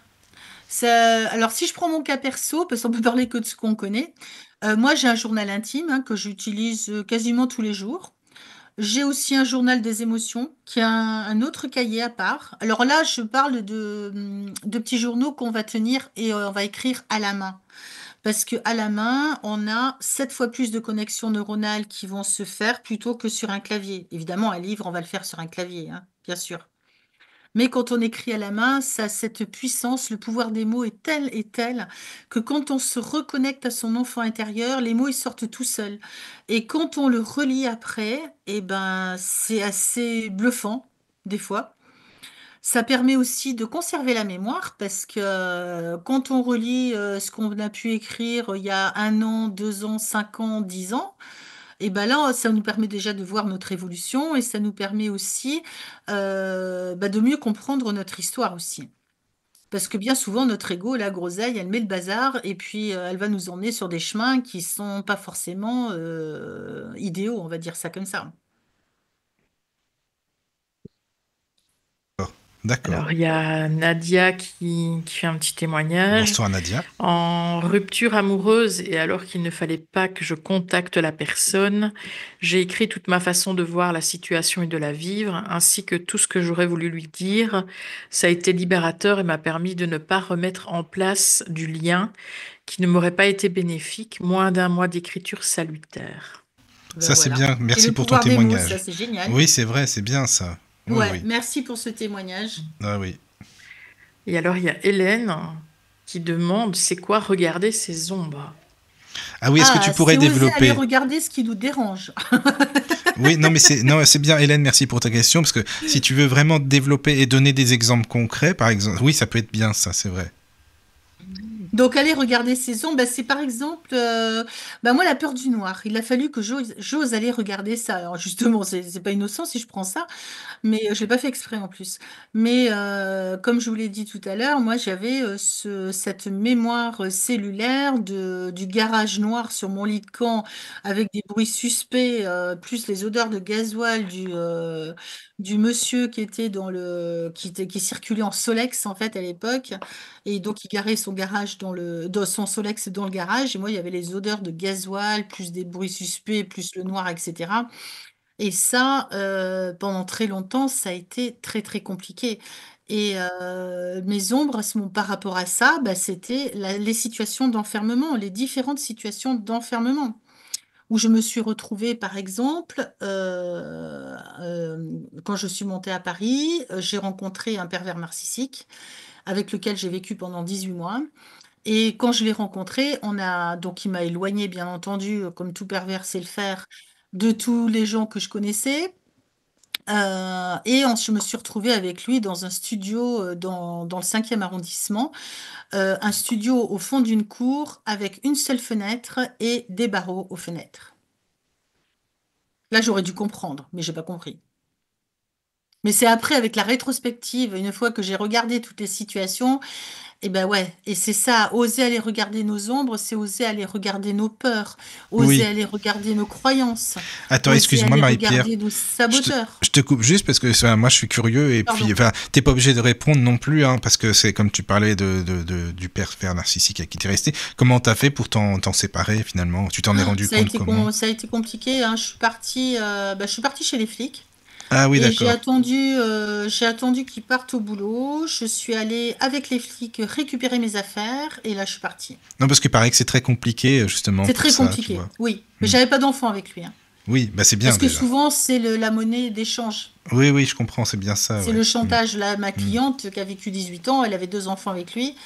Là, ça a été très compliqué pour qu'elle parte. Elle est partie à plusieurs reprises. Elle a, pendant 4 ans quand même, elle a interpellé les services sociaux, etc., qui lui ont donné à un moment donné un logement d'urgence, mais que pour 2 jours. Super. Ça sert à rien du tout, mais d'accord. Exactement. Oui. Donc après, ça a été hyper compliqué pour elle. Elle est passée par des phases, mais vraiment. Et quand au procès, il y a même le procureur qui est venu s'excuser de ne pas avoir pris l'affaire suffisamment au sérieux. Ah, quand même. Pour vous dire la gravité, quoi. Oui, ouais, ça a fait quand même la une des journaux pendant 15 jours, quoi, toute la durée du procès. Et le pire, c'est qu'il a fallu qu'elle prouve, elle, qu'elle était saine de corps et d'esprit, déjà, alors que lui, il picolait, il se droguait, enfin bon, voilà, la totale, la violence et tout ce qui va avec. Et puis il a fallu qu'elle prouve aussi il a fallu qu'elle commente au procès, qu'elle commente l'agression qui avait été enregistrée par le centre commercial, qu'elle a donc revue sur des écrans géants. En plus, il y avait en plein tribunal. C'est une histoire de fou. C'est dingue ce truc-là quand même. Attends. En plein tribunal, il a fallu qu'elle revive la situation, qu'elle l'explique. Bah, qu'est-ce que tu veux Alors là, elle s'est expliquer? Mais dissociée c'est complètement, hein. n'importe Comme quoi. si c'était quelqu'un d'autre, hein. Ah oui, non, mais c'est ça, quoi. Pour se protéger, parce que le cerveau, lui, il pète un câble, c'est pas Bah oui, possible. évidemment, oui, tu peux pas, quoi. Donc, ouais, ça a été hyper compliqué. En plus, ils ont passé aussi en plein tribunal les enregistrements, parce qu'il l'a menacé jour et nuit sur son téléphone, il l'insultait, etc. Hmm. Et ils ont repassé les bandes de ses insultes, de tout ce qu'il pouvait dire, donc amplifié dans une salle de tribunal. Elle a vécu ça à l'audience. Elle a D'accord. vécu ça parce que monsieur a fait appel. Ah, en Donc, plus, putain, il y en a, rebelote. ils ont du culot quand même, hein. Ah ouais, ah ouais, ouais, ouais. Et ça a même été en cassation. Et bon, là, en cassation, il n'y a pas été, hein. Il n'y a que Hmm. l'avocate qui y est allée, mais elle a revécu ça à chaque fois. Donc, c'est la victime qui doit prouver C'est par ça, A plus quoi. B qu'elle est saine de corps et d'esprit et qu'elle est normale, quoi. En même temps, on est en France, hein, tu sais. Ouais, c'est ça. Là, c'est abusé, quoi. C'est, Bah oui, c'est ça, quoi. moi, quand Enfin elle m'a bref, raconté ça, c'est je me dis, compliqué mais tout c'est ça. pas possible, quoi. Et ça a Ouais. duré 4 ans quand même avant qu'il prenne au sérieux son affaire. Hmm. Ouais, tu Jusqu'au m'étonnes. moment où il est passé à l'acte, hein, et il l'a menacé, bah là, Ah, il est c'est passé ça. à l'acte. Hmm. Et là, il prépare sa C'est- sortie. En plus, oui. C'est génial. Ouais, Alors que c'est c'est un ça. multirécidiviste. Hmm. Est-ce qu'elle sera au courant de sa sortie ou pas? Normalement, il y a une obligation. Son avocate lui a dit qu'il y avait une obligation qu'elle le sache, mais il a une interdiction de l'approcher. Mais bon, Mm. bon, ses enfants sont grands maintenant, hein. Oui, d'accord, mais bon, enfin, c'est très compliqué quand même, quoi. Mais c'est très Mais compliqué, ouais. oui. Dès qu'il y a Donc, des enfants, parce que c'est le point oui, faible, forcément, et c'est puis il va ça, jouer quoi. là-dessus, hein. Mais oui, forcément, ouais. Donc tout ça pour, excuse-moi, parce qu'on est parti après. Tout ça pour dire qu'au bout de 18 mois, toi, t'as réussi à partir, quoi, voilà. Enfin, en gros, Oui, voilà. c'est ça. Non, excuse-moi, je Pour moi, remets ça a le été truc plus sur facile quand le même, train hein. sur les rails quand même, au cas où. Mais oui, c'était difficile, oui, j'imagine. D'accord. Mais enfin, bon, t'as réussi Bah, quand même. disons que c'est difficile, mais ce sont des gens qui, en général, surveillent beaucoup. Ouais, c'est ça. Moi, il m'a poursuivi pendant longtemps, hein. Ah oui. Mhm. Hmm. Oui, j'ai vécu ça, moi. Il passait ses nuits sur le parking en face de chez moi à me surveiller, en fait. Ouais, bah voilà, c'est le style, hein. C'est ça. Au lieu d'être avec moi. Bah oui. C'est Bah, c'est le monde à l'envers, c'est hein. quoi le but au lieu d'être avec toi? Ouais, mais on Enfin, fonctionne pas de la même façon, C'est en faire fait. semblant de ne pas être là pour voir si je sors. Ouais, Et c'est comme ça. ça, il est sur le parking et il me chope sur le parking. Voilà. Ouais. mais s'il était là, il aurait juste écouté la radio et saurait ce que tu fais comme ça. Oh, bah, j'avais 19 ans, hein. Bah oui, non, oui, c'est sûr. C'est jeune. Raison. Moi, j'ai Ouais. commencé en force, moi. Bah oui, c'est ça. Bon. Voilà. Mais c'est bien d'en être sorti, hein, parce que il y a Bah, beaucoup de ça a femmes, été hein, il y a beaucoup difficile, de hein. gens. J'ai dû partir, enfin, loin, en tout cas en Belgique, loin. Ouais, j'ai dû aller me réfugier sur la côte belge, à 2 heures de chez moi, et ne pas revenir pendant 2 mois, quoi. Alors qu'elle, elle est restée dans le même secteur. Non, mais il m'a retrouvée après, hein, mais De toute façon, ils retrouvent toujours. bah, évidemment, hein, évidemment. Ouais, ouais. Donc ça pourrait faire une Ouais, émission par contre ça, c'est les amis. compliqué, ouais. Non, c'est vrai, hein, Marie-Pierre, une émission sur les manipulateurs pervers narcissiques. Ah Là, c'est... bah oui, bah écoute, je lui en parle, je la vois demain. Ouais, voilà quoi. Mais oui. Enfin bon. Je sais pas s'il y a d'autres questions Alors, il y parce a que des bon. questions. Je vais prendre celle d'Élodine avant celle de Priscilla parce que ça complète. Hmm. Quels sont les obstacles les plus courants que l'on rencontre en traversant des zones d'ombre? Et est-ce que les zones d'ombre disparaissent complètement ou font-elles toujours partie de nous? Alors elle s'apaise petit à petit, mais ça, j'ai envie de dire, c'est comme des couches d'oignons, quoi. On va les apaiser un petit peu, on va enlever la grosse couche, et puis après, on va affiner. Mais c'est souvent les peurs, c'est bien souvent les peurs, hein, qui vont nous empêcher d'avancer, qui vont nous freiner sur plein de choses. Moi, j'avais la blessure de la honte. Bon, j'ai toutes les blessures, hein, de Lise, hein, euh, mais la honte faisait partie vraiment la honte et le sacrifice, hein. Et c'est d'oser aller les regarder en face, en fait. C'est pas évident, c'est déjà de les identifier, d'identifier à quel moment elles vont se réactiver et comment est-ce que notre corps réagit. C'est vraiment d'écouter son corps, hein. Ça, c'est vraiment Lise Bourbeau. Et c'est vraiment ça, parce que quand on écoute notre corps, lui, il nous donne toutes les infos. Mhm. Voilà, voilà, moi, quand il y a des choses qui vont pas, bah, c'est la respiration, c'est qui est courte, c'est une oppression au niveau de la poitrine, c'est la gorge qui se serre, chacun va être différent. Après, ça peut être des maux de tête, ça peut être des maux de ventre, ça peut être plein de choses, hein. C'est vraiment d'écouter son corps parce que lui, il va nous guider. Et quand c'est toujours les mêmes symptômes plus ou moins qui reviennent. Et dès que ça revient, l'intérêt, c'est de poser son mental, de la calmer et de regarder qu'est-ce qu'on vient de vivre et quelle est l'émotion qui va prendre le dessus. Et souvent, c'est la peur. Ça peut être la colère aussi, ça peut être la tristesse, mais souvent, c'est la peur qui va prendre le dessus. Et c'est d'oser aller regarder cette peur en face pour lui se poser la question, est-ce que c'est une peur justifiée ou est-ce que c'est une peur injustifiée? Est-ce qu'elle est rationnelle ou pas rationnelle? Sachant qu'on a sur les 92, on a 92% de peurs injustifiées. Là, on n'est pas vraiment en danger ici et maintenant. Alors, effectivement, si on a un chien enragé qui vient vers nous, là, effectivement, c'est une peur qui est tout à fait justifiée. Mais la peur du noir, comme je pouvais l'avoir, qui m'a traînée pendant très longtemps, aujourd'hui, elle n'était pas justifiée. Mais c'est une vieille peur ancienne qui est inscrite dans mes cellules, que j'ai réussi quand même à bien apaiser en travaillant aussi avec des thérapeutes, hein. Je travaille avec l'écriture, mais je me fais aussi accompagner, même encore, hein, pour affiner, pour aller de plus en plus dans les profondeurs, en fait, hein. Je suis descendue là dans Oui. les 400 marches de Bétarame. Oui, oui. Non, c'est bien parce que tu parles de thérapeute, justement. Je crois que c'est Priscille qui pose une question, non? Si Oui. tu as une formation. Donc, Priscilla demande, avez-vous une Priscilla, pardon. formation de psy ou vous appuyez-vous sur votre propre expérience et souffrance? Alors moi, je me suis toujours intéressée à la psychologie. J'ai des formations effectivement, alors pas en psy, classique, mais plus en solutions alternatives avec, par exemple, Lise Bourbeau. Là, je prévois une formation en psychogénéalogie là, à la fin de l'année, avec une pointure comme Dominique Jacob. Voilà, c'est des formations complètes, longues quand même, hein, parce que j'ai fait aussi une formation avec Jean-Jacques Crèvecoeur dans laquelle il nous a amenés dans nos retranchements, mais dans tous les domaines. Et là où j'ai buggé avec lui, ça a été quand il nous a demandé d'aller regarder de près nos besoins. Et là, quand on est l'enfant de la honte, qu'on a la blessure de rejet qu'on a peut-être une dépendance affective aussi, qu'on n'ose pas s'affirmer, qu'on est toujours en retrait, etc. Aujourd'hui, je parle facilement. Il y a du travail qui a été fait, mais à cette époque-là, c'était pas du tout évident. Donc, c'est ces formations aussi, plus les accompagnements individuels et les formations en groupe que j'ai pu faire, qui m'ont amené justement, tout en travaillant sur moi et en continuant d'écrire tout le temps, parce que ça, c'est mon dada. C'est une passion, hein, c'est devenu une seconde nature, mais depuis toute petite, hein. J'ai toujours eu cette habitude d'écrire. D'ailleurs, j'ai des cahiers partout, hein. Je parlais des cahiers des émotions, je parlais des cahiers de gratitude, du journal intime. Voilà, il y a des choses qu'on peut faire aussi qui sont intéressantes et ça, c'est un exercice que vous pouvez tous faire facilement.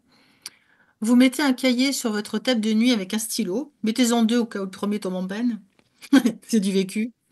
Euh, et le matin, au réveil, alors vous savez, quand on est dans la phase où on est réveillé, mais pas complètement, on est encore en onde alpha, avant de mettre un pied par terre, c'est intéressant d'écrire. Alors, Jean-Jacques lui propose ces 3 pages du matin. Alors, vous n'êtes pas obligé d'en faire 3 pages, mais régulièrement d'en faire minimum pendant 21 jours, tous les jours. C'est sympa. Et vous notez tout ce qui se passe, tout ce qui vous vient dans la tête. Ça peut être un rêve que vous avez eu. Et de là, vous allez retracer le rêve et puis vous allez pouvoir le décoder après, par la suite. Ça peut être une idée. Ça peut être une problématique qui remonte à la surface, peu importe ce que c'est, mais vous le notez et vous faites ça pendant 21 jours. À la fin des 21 jours, quand vous allez relire vos écrits, vous allez voir qu'il y a une, deux, peut-être trois thématiques qui vont systématiquement revenir. Mais ça, il faut le faire tant que Groseille adore encore. Si elle est réveillée, c'est foutu. Parce que si elle est réveillée, elle va vous amener à penser, bah, vous devez téléphoner à Pierre, vous devez gérer tel dossier, il faut remplir le carnet de liaison de l'enfant, il faut faire ci, il faut faire ça. Voilà, elle vous ramène vraiment dans le concret et puis dans la course à la productivité, quoi. Mais ça, c'est un exercice qui est super intéressant et qui va vous donner des indications pour aller à l'intérieur de vous et pour voir qu'est-ce qui inconsciemment, parce que c'est de l'inconscient, hein, bien sûr, hein, qu'est-ce qui inconsciemment mérite votre attention ici et maintenant. Il y a toujours un truc qui va sortir. Alors, si au départ, vous ne savez pas quoi écrire, ben, elle m'a dit qu'il fallait que j'écrive, donc j'écris. Elle m'a dit qu'il fallait que j'écrive, donc j'écrive. Et au bout d'un moment, vous allez voir que le stylo va partir tout seul. Et là, tant que ça sort, eh ben vous continuez, vous continuez, vous continuez, jusqu'au moment où ça s'arrête. Et le lendemain, vous faites la même chose. Et faites ça 21 jours. Pourquoi 21 jours? Parce que c'est l'intégration pour le cerveau d'une nouvelle habitude. Et ça, on le fait à la main, bien sûr, hein. Ça n'aura pas le même impact si on le fait sur un téléphone ou sur une tablette, hein. Ah, c'est différent, c'est sûr. Après, pour les émotions, par contre, il y a un truc, c'est bien, moi je trouve, c'est de parler, d'enregistrer sa voix au réveil, ne serait-ce que si on a un rêve et qu'on veut le compter à soi-même. Hein, et quand on écoute l'enregistrement, au bout de quelques temps, on voit bien quand même les émotions qu'il y avait, on les entend, on les ressent, quoi. Ah oui, ça c'est bien aussi, hein, le coup du téléphone, c'est pas mal. Moi je sais que je l'avais fait plusieurs fois même. Voilà. Donc, alors, est-ce qu'il y a d'autres questions? Parce que merci beaucoup, Priscilla, pour ta question. Alors, les questions. Donc, quels sont les avantages, donc c'est Nadia, quels sont les avantages de l'écrit-thérapie par rapport à une introspection classique selon vous? Pour moi, c'est une des méthodes. Je n'ai pas dit que c'était la méthode unique. Il y a plein de méthodes. L'écrit-thérapie va s'adresser à des gens qui ont quand même une sensibilité avec l'écriture. Si vous avez de la répulsion avec l'écriture, ben, faites autre chose. Mais l'écrit-thérapie est une des méthodes d'introspection qui va quand même très en profondeur parce que quand on se reconnecte à son enfant intérieur et qu'on laisse aller le stylo, en lâchant le mental, il y a énormément de choses qui vont sortir et qui vont vous permettre justement d'aller à l'essentiel et de mieux vous connaître.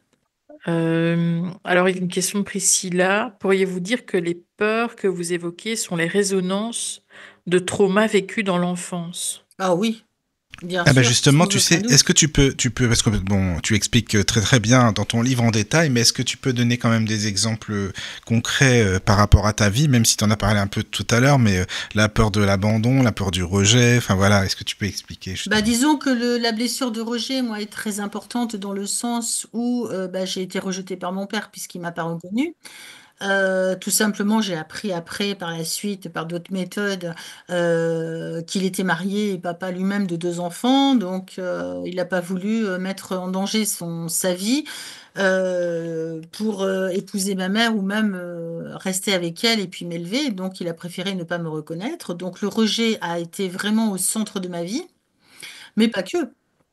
Parce que au niveau de ma famille, j'ai ressenti ce rejet très fort dans le sens où c'est une famille, on va dire classique, traditionnelle, pour qui, bah, il y a un père, il y a une mère, on va à l'école, on fait ses études, on se marie, on achète sa maison, on fait des enfants. Moi, j'ai rien fait de tout ça, du moins pas dans l'ordre. J'ai tout fait à l'envers, en fait. Et surtout pas comme eux, ils voulaient que je le fasse. Donc il y avait ce rejet a été quand même, m'a poursuivi quand même tout au long de ma vie, hein, mine de rien.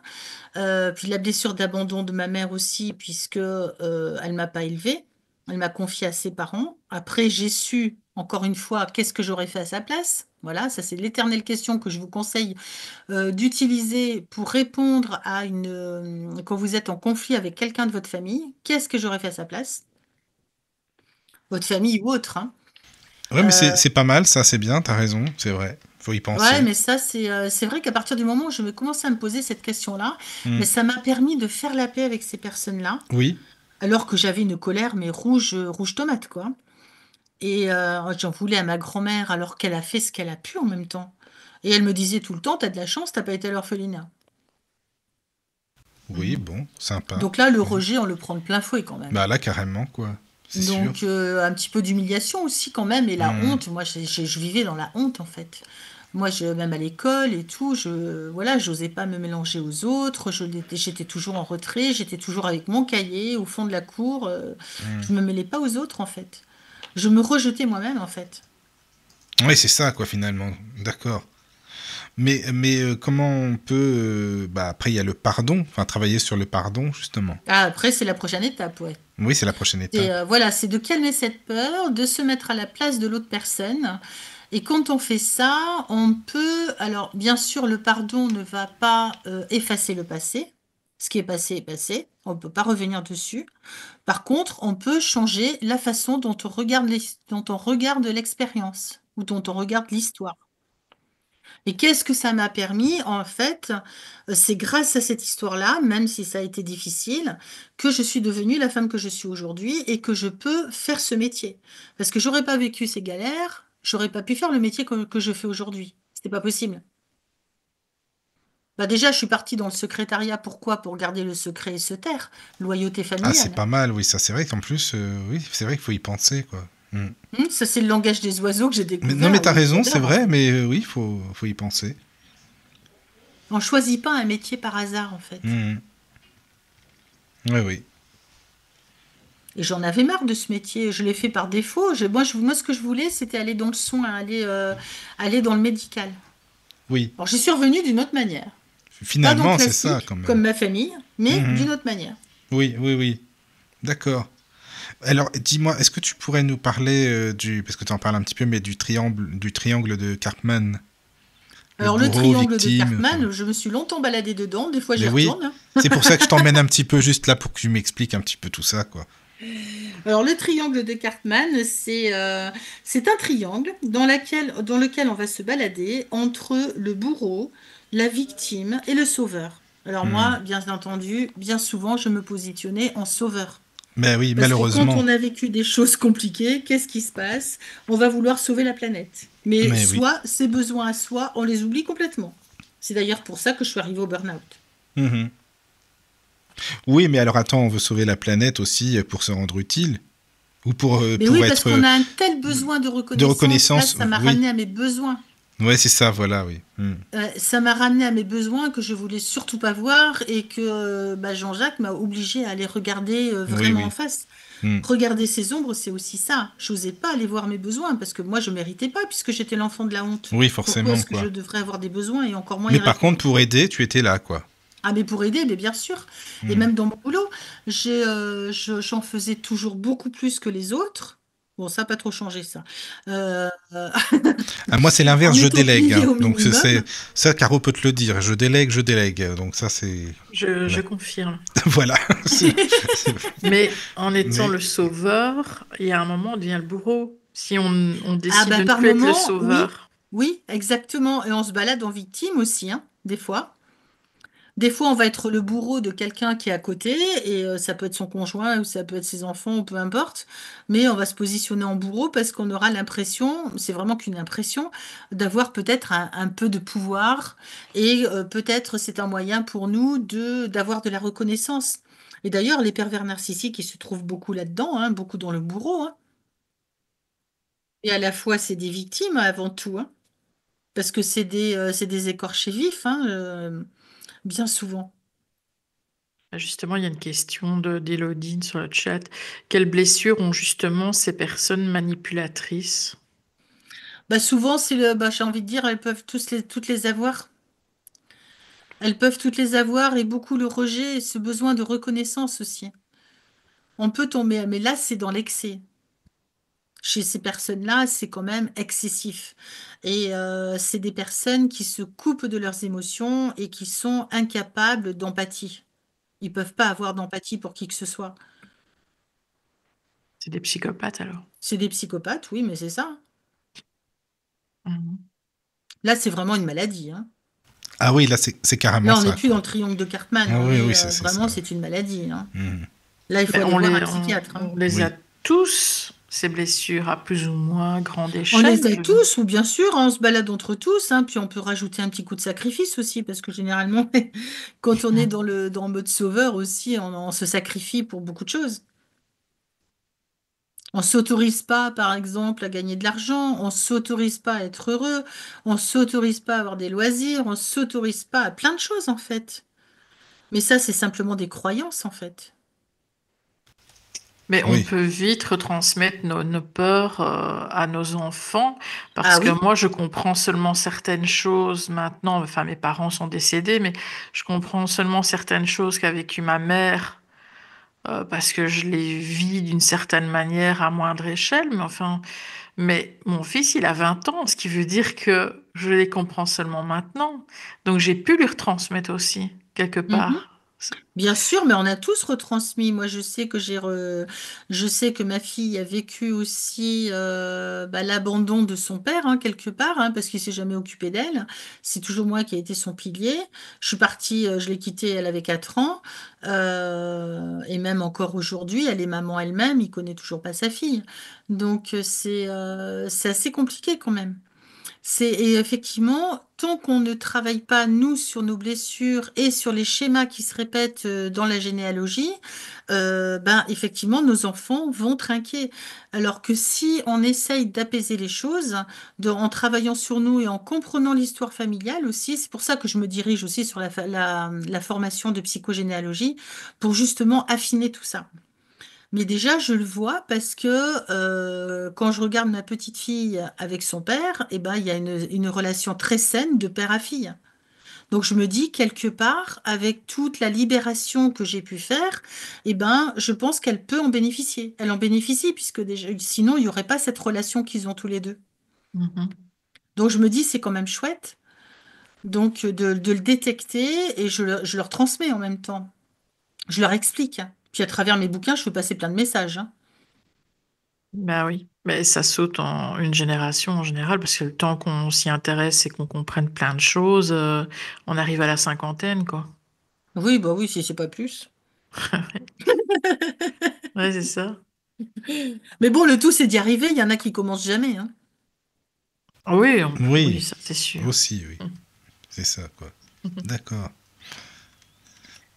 Alors, tu parles aussi de l'ego mental, on en a parlé un petit peu tout à l'heure, hein, mais quand on veut tout contrôler, être trop rigide, c'est quand on a vécu aussi, comme tu le disais, une enfance pas facile aussi. Ah, mais oui, Voilà, carrément, par rapport à ta carrément. grand-mère, par exemple, toi, comme tu le disais, tu voulais sûrement tout contrôler aussi au départ, non? Ah, mais oui, mais moi, j'ai reproduit cette rigidité qu'elle avait, hein, et je la Oui, retrouve encore chez ma fille. Ça va beaucoup mieux parce qu'on en a parlé, d'accord. mais je la retrouve encore. Donc, voilà, la transmission dont tu parlais, effectivement, elle est bien réelle, hein. Hmm. Cette rigidité, bah, forcément, le contrôle, on veut tout contrôler. Eh oui, c'est ça, quoi. Hmm.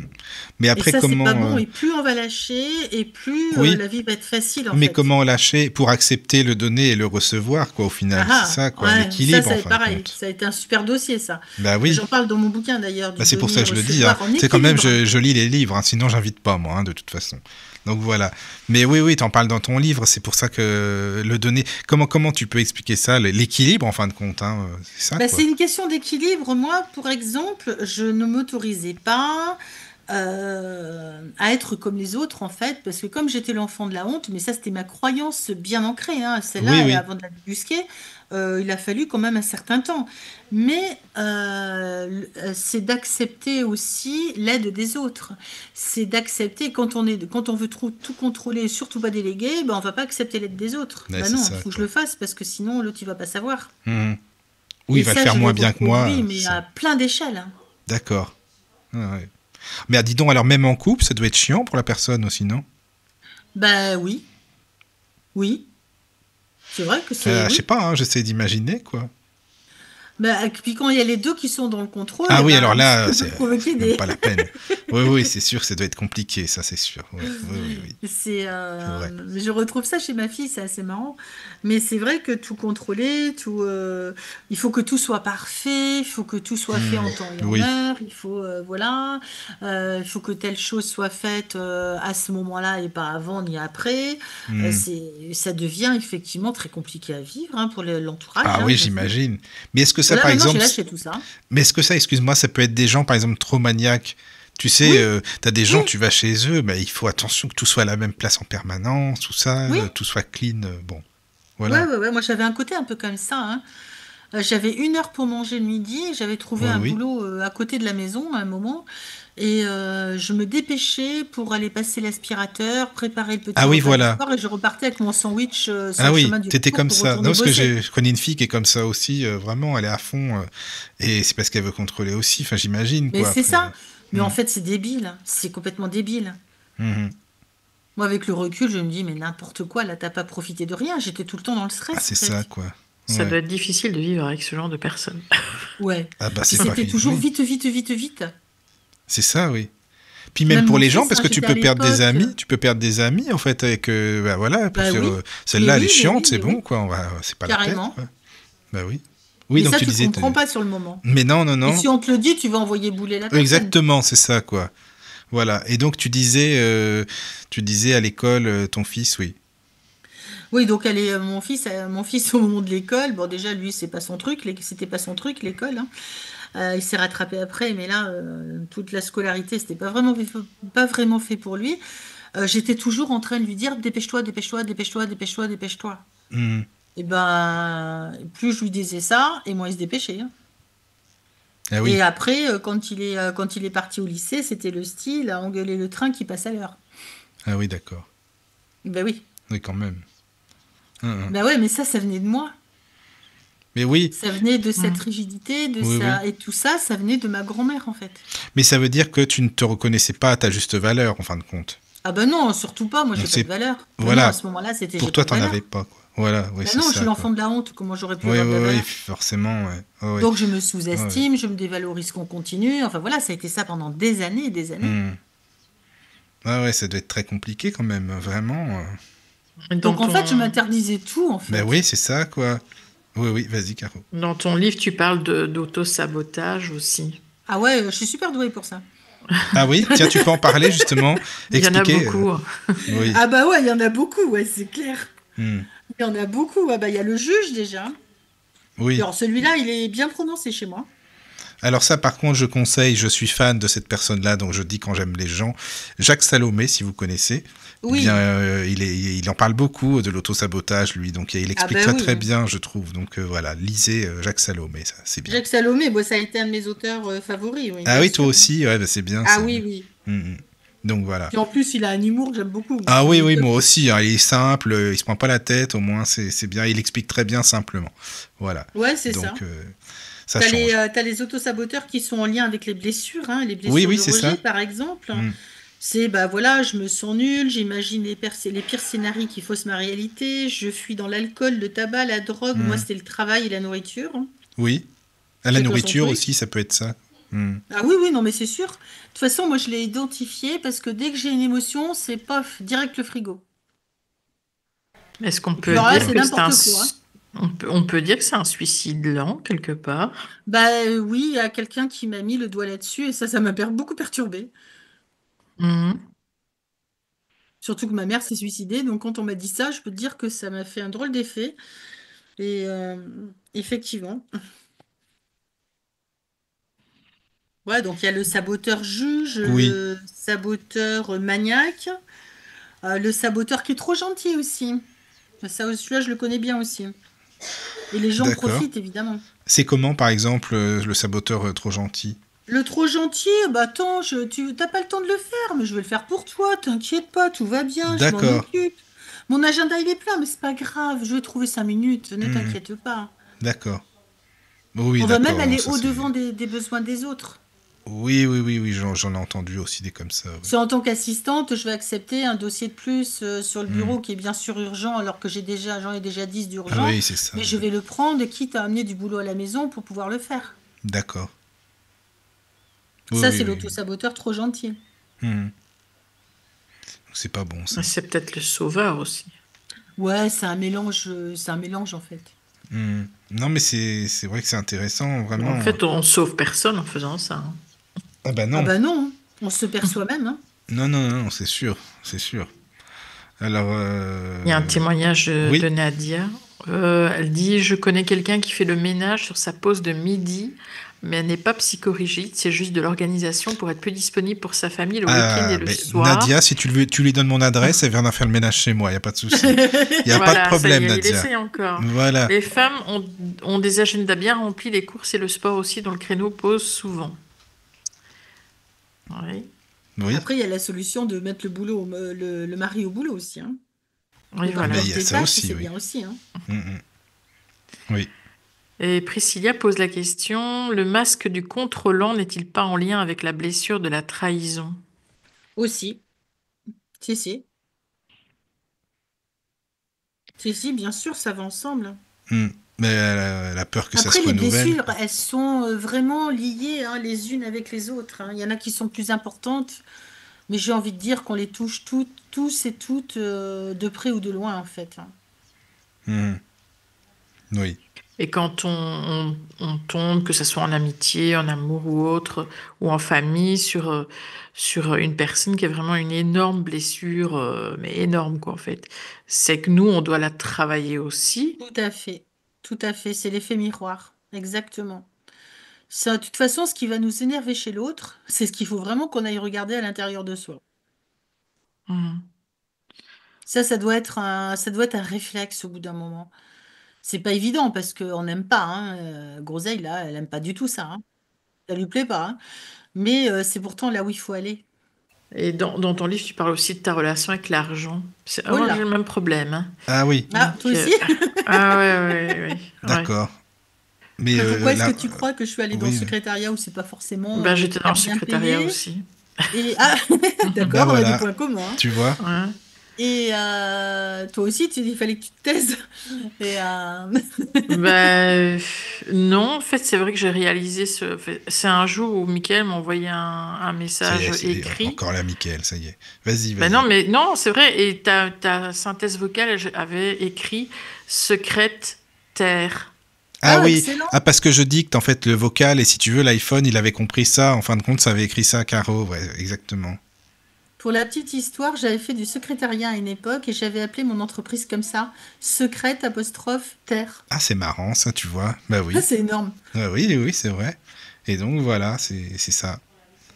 Donc, et Caro, donc tu voulais en venir où avec ta secrétaire? Non, c'est parce que dans ton livre, tu parles de justement ce manque, ta relation avec l'argent qui est compliquée.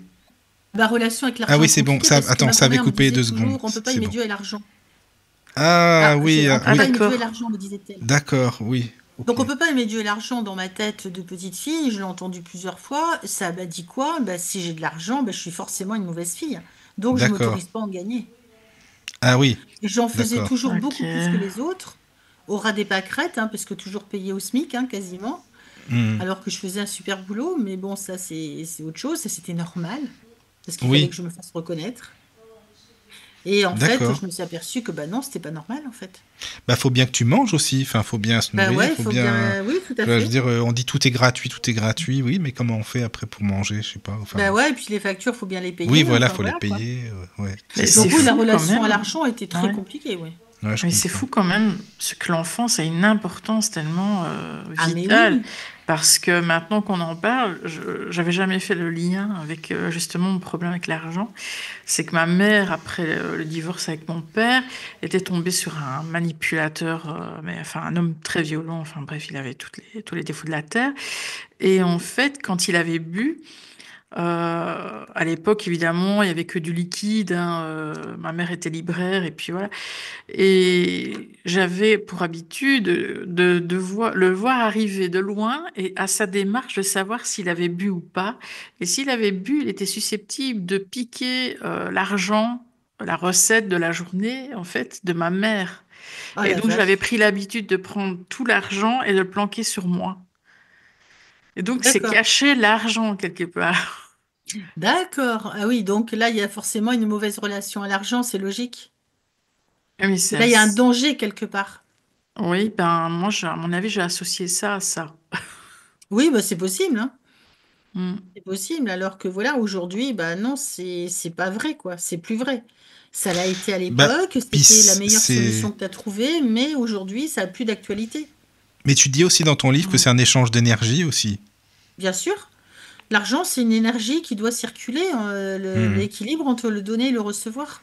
Ouais. Tout D'ailleurs, à entre fait. parenthèses, si vous voulez faire vivre la radio, puisqu'on parle d'argent, il y a le lien, le PayPal sur la page de la radio. Parce que souvent on nous dit non, non, on le trouve pas, il y est pas. Eh ben oui, il y est, il y est. Donc voilà, la radio, elle vit simplement grâce à vos dons. Sinon, il n'y a pas de radio, donc voilà.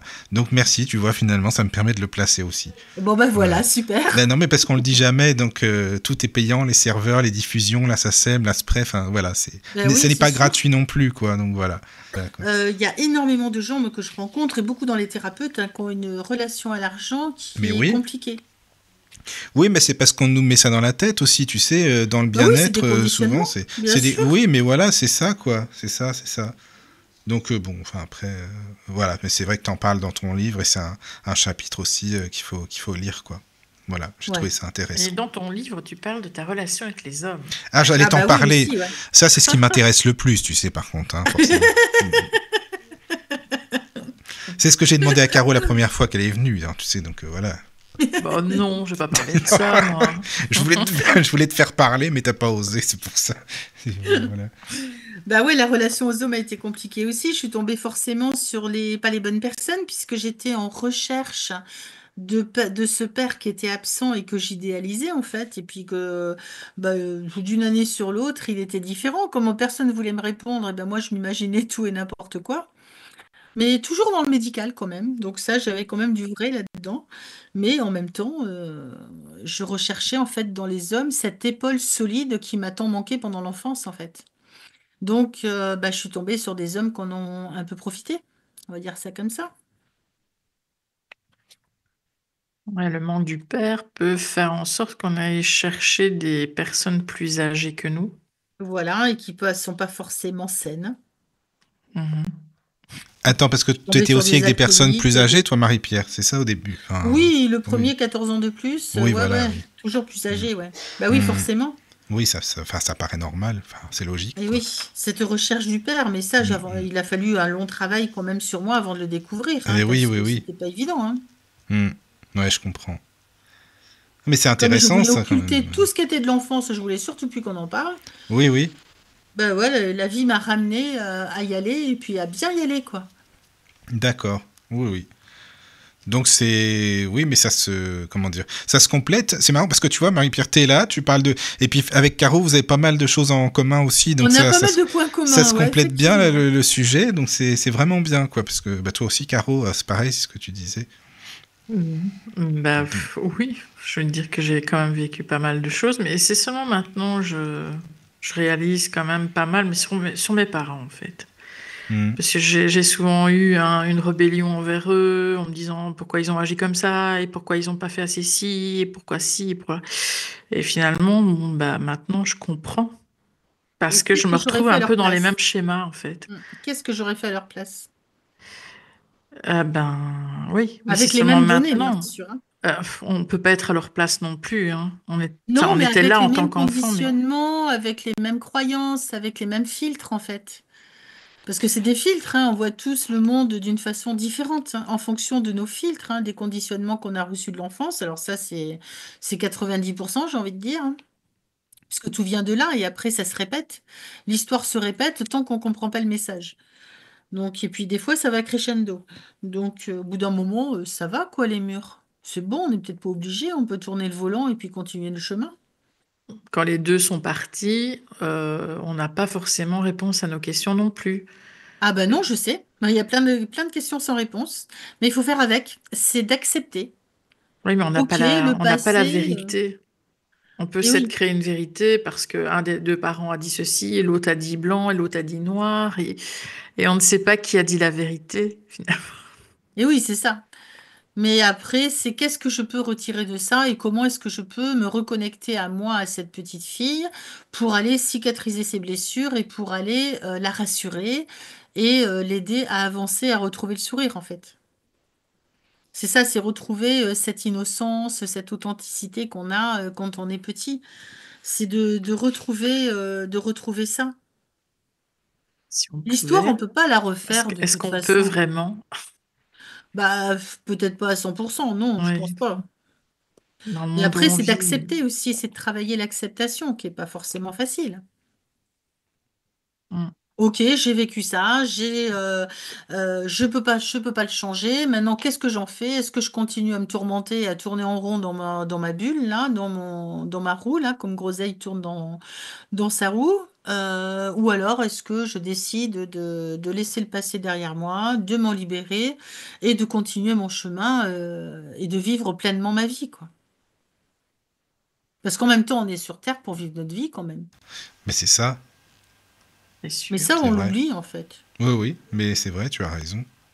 Alors, tu sais, Marie-Pierre, tu parles aussi du masculin, enfin bon, du féminin sacré et du masculin que tu cherchais à retrouver ton masculin. Est-ce que tu peux en parler aussi? Bah moi, j'étais beaucoup dans le masculin, en fait, dans le yin, Dans les pardon. lignes, oui. Parce que bah, quand on a vécu des choses compliquées, bah, j'ai tout mené à bras le corps, en fait, si je peux m'exprimer Oui, ainsi. J'ai tout mené de front, j'ai toujours été le pilier de mes enfants, j'ai toujours été là pour tout le monde, en fait. C'est pour ça que je suis arrivée au burn-out, hein. Souvent, quand on arrive au burn-out, c'est pourquoi? Parce qu'on est trop perfectionniste, on ne sait pas dire non. On est beaucoup dans le masculin, dans le faire, faire, faire, faire, faire. C'est ça le masculin, en fait. Alors que le côté féminin, bah, ça va être plus s'apporter de la c'est le douceur. Bon, cœur. quand on m'a dit ça, ouhou, c'était chaud. Hmm. Comment ça, s'apporter de la douceur? Mais non, la vie est dure. Les croyances de ma grand-mère qui remontent à la surface, là, il faut se battre pour gagner peu. Voilà, la vie est difficile. D'accord, oui, donc Voilà, elle avait chercher la pureté du cœur, quoi, au final, quoi. Oui, c'est ça, c'est revenir à son authenticité, Oui, à la voilà, pureté du oui. cœur Hmm. et s'autoriser à s'accorder de la douceur. Oui, Alors, comme elle me disait aussi, l'oisiveté est mère de tous les vices, eh ben, je m'octroyais pas de repos. Bah ouais, tant qu'à faire. Comme quoi, les oui, croyances, vous oui, avez oui. vu les C'est conditionnements que ça vrai, nous hein. met? Ça, c'est vrai que ça conditionne pour très longtemps, c'est qu'à le dire, finalement. Oui, puis on va attirer des expériences, en fait, qui vont nous conforter dans cette vérité Oui, qui est complètement erronée, en fait. hmm, c'est ça. Qui est pas du tout une vérité, en fait. Non, C'est complètement nul, au contraire. c'est vrai. Et donc, qu'est-ce que tu entends par le féminin sacré, alors? Bah, le féminin sacré, c'est de retrouver mon côté bah, justement féminin, d'arriver à retrouver l'équilibre du couple masculin-féminin. Mhm. C'est vraiment ça. Et à cicatriser aussi bah, toutes les violences, parce que ça fait partie aussi de mon parcours, hein, d'avoir des Oui, violences physiques. Et bah, quand on a des violences physiques, c'est compliqué, quoi. Notre féminin sacré, bah, il est abîmé, il c'est est sûr. endommagé, blessé, donc il faut aller réparer tout ça. Oui, oui. Pour ça, il faut s'octroyer un peu plus de douceur, il faut s'écouter. Alors que moi, j'entendais toujours, il faut surtout pas s'écouter, par contre, il faut être là pour les autres. Donc, ok, D'accord. j'ai appliqué à Mais c'est 400%. fou ça. Mais tu trouves pas, enfin, c'est peut-être moi qui pense comme ça, mais qui est pas assez de féminin. Enfin, en ce moment, je veux dire que bah, beaucoup de gens peut-être n'arrivent pas à trouver leur féminin ou quoi. Je sais pas. Peut-être c'est l'époque Ben qui oui, de veut toute façon, ça. qu'on soit homme ou femme, hein, on a Oui, je les deux parle des deux, moi. Hein. polarités. Oui, enfin, oui, voilà, oui. C'est peut-être oui, voilà, l'époque qui veut ça. Je sais pas. Il faudrait le Ben là, retrouver c'est ce vrai qu'on parle côté. beaucoup du féminin sacré, hein, Bah ouais, c'est c'est vrai. ça, quoi. C'est ça. C'est Mais vrai. bon, Mais en même temps, c'est de les femmes revenir n'ont dans son jamais, cœur, hein. Oui. mais les femmes n'ont jamais été aussi masculines. Non, mais oui, Ouais. mais c'est ce que je Finalement. voulais dire, Caro. C'est ça, en Enfin, fait. pas physiquement, mais Non, je veux non, dire, mais euh, oui, enfin, on se comprend, quoi. Ouais, ouais, oui, Oui, c'est ça, c'est ça. On est beaucoup dans le faire, faire, faire pour oui, avoir. faire, Alors, voilà. le féminin sacré, tu vas être plus dans le être. Hmm. C'est ça, Ah je oui, c'est pense que ça. c'est là qu'il faut aller vraiment approfondir les choses et Mhm. s'autoriser à plus de douceur. C'est vraiment ça. Moi, j'ai entendu ces messages-là pendant longtemps et je les attends encore. Oui, c'est ça. oui, Oui, mais là, d'accord. actuellement, il y a vraiment un dysfonctionnement à ce niveau-là, parce que Ah oui. enfin, les femmes doivent faire le boulot des hommes. Enfin, je parle pas du travail, mais je veux dire, doivent avoir la Hmm. place de l'homme. L'homme a peur des femmes, en fait, à cause du féminisme, enfin, mal placé, enfin, si je peux Oui, dire c'est ça, comme c'est ça. mal placé. Et en fait, on ne sait plus qui est qui, en fait, qui doit faire quoi. C'est c'est très bizarre, hein, cette C'est période. toujours une question d'équilibre, en fait. Il faut Oui, vraiment raisonner en termes d'équilibre. Tout est basé là-dessus, en fait. En équilibre, c'est Ouais. OK. Trop de ça ou pas assez, ça va pas. Mais en équilibre, eh ben, c'est d'accord, quoi. Puis là, pour le féminin et le masculin, c'est la même chose. C'est des polarités qui doivent s'équilibrer. Il y a le jour et la nuit, il y a l'homme et la femme, il y a la lune et le soleil, il y a, voilà. Tout ça, c'est des choses qui doivent être en équilibre. La nuit et le jour, c'est bien équilibré. C'est un coup la nuit, un coup le jour. Et là, tout doit être comme ça, en fait. On doit arriver à cet équilibre qui est quand même très, très important. On est d'accord. Quand on est trop dans son côté masculin, comme moi je l'ai été hyper longtemps, hein, et même encore ça ressort. Hein. C'est moi chasser le naturel revient au galop quand même. Et, et il convient effectivement d'être plus attentif à s'octroyer des temps de repos. C'est pas des temps de repos sont bénéfiques. Maintenant je le comprends, mais pendant très longtemps je refusais. Oui. Parce que l'oisiveté est la mère de tous les vices, donc forcément. C'est ça, c'est ce qu'on t'avait je peux dit. pas me Alors, reposer. forcément, ouais. C'est ça. Il faut toujours être dans l'action, toujours être dans le boulot, et ça c'est le côté masculin. Ah ouais. Et toi, Caro, ton côté qu'il y a tant de féminin, burn-out, en fait. Mais oui, mais bien sûr. Et ça conduit direct au burn-out. Hein. Ah oui. Si on rajoute les ingrédients de surtout pas savoir dire non, parce que bah, voilà, si on dit non, on va être rejeté. Comme on a besoin de reconnaissance, et ben voilà, ça tourne en rond. Et voilà. D'accord. Oui, mais quand je vois la génération de mon fils qui a 20 ans, mon fils, il me dit, moi, je n'oserais pas commencer à... le terme, j'aime pas draguer, mais aller vers une fille, parce qu'à notre époque, on peut être accusé de tout et n'importe quoi avec une parole déplacée, enfin, qui semble bien placée, mais qui serait déplacée, quoi. Donc, en fait, l'homme n'ose plus aller vers la femme. Oui, là, c'est vrai que maintenant, il y a les féministes ont fait quand même pas mal de dégâts à ce niveau-là, parce que ouais. Je peux le comprendre en même temps. Non, c'est là, triste, c'est cette justement, il y a génération-là est encore, triste, hein, il manque un franchement. équilibre aussi à ce niveau-là. Bah, parce qu'il y a Et bon. beaucoup d'histoires de violences qui sortent et Ben oui. les gens mélangent tout. Ouais. Et puis en France, effectivement, c'est un peu compliqué au niveau de la justice et tout. C'est vrai que c'est un peu Oui, c'est compliqué. sûr. Alors, Donc tu il y a sais, des peurs en arrière-plan qui se créent, qui n'existaient peut-être pas avant. Oui. Alors, tu sais, Marie-Pierre, je voulais savoir si tu pouvais nous parler des accords Toltec aussi. Les accords Toltec, j'ai découvert ça il y a plusieurs années maintenant. Bah, les accords Toltec, le premier, c'est que ta parole soit impeccable. Donc, comme par hasard, le pouvoir des mots. D'ailleurs, j'ai fait aussi un chapitre sur le pouvoir des mots qui est vraiment important parce que chaque mot a sa vibration. Et en fonction de la vibration qu'on va émettre, on va récolter des expériences qui vont être alignées avec cette vibration. Par exemple, si je dis ça tue, je ne vais pas avoir des super expériences qui vont m'arriver. En condition, à contrario, si je parle correctement et que j'utilise des mots positifs, là, je vais attirer des choses beaucoup plus sympas pour moi. C'est vraiment le pouvoir des mots, ça. Bah, c'est le verbe, hein, c'est ça, quoi. C'est vrai, c'est les vibrations, je suis d'accord.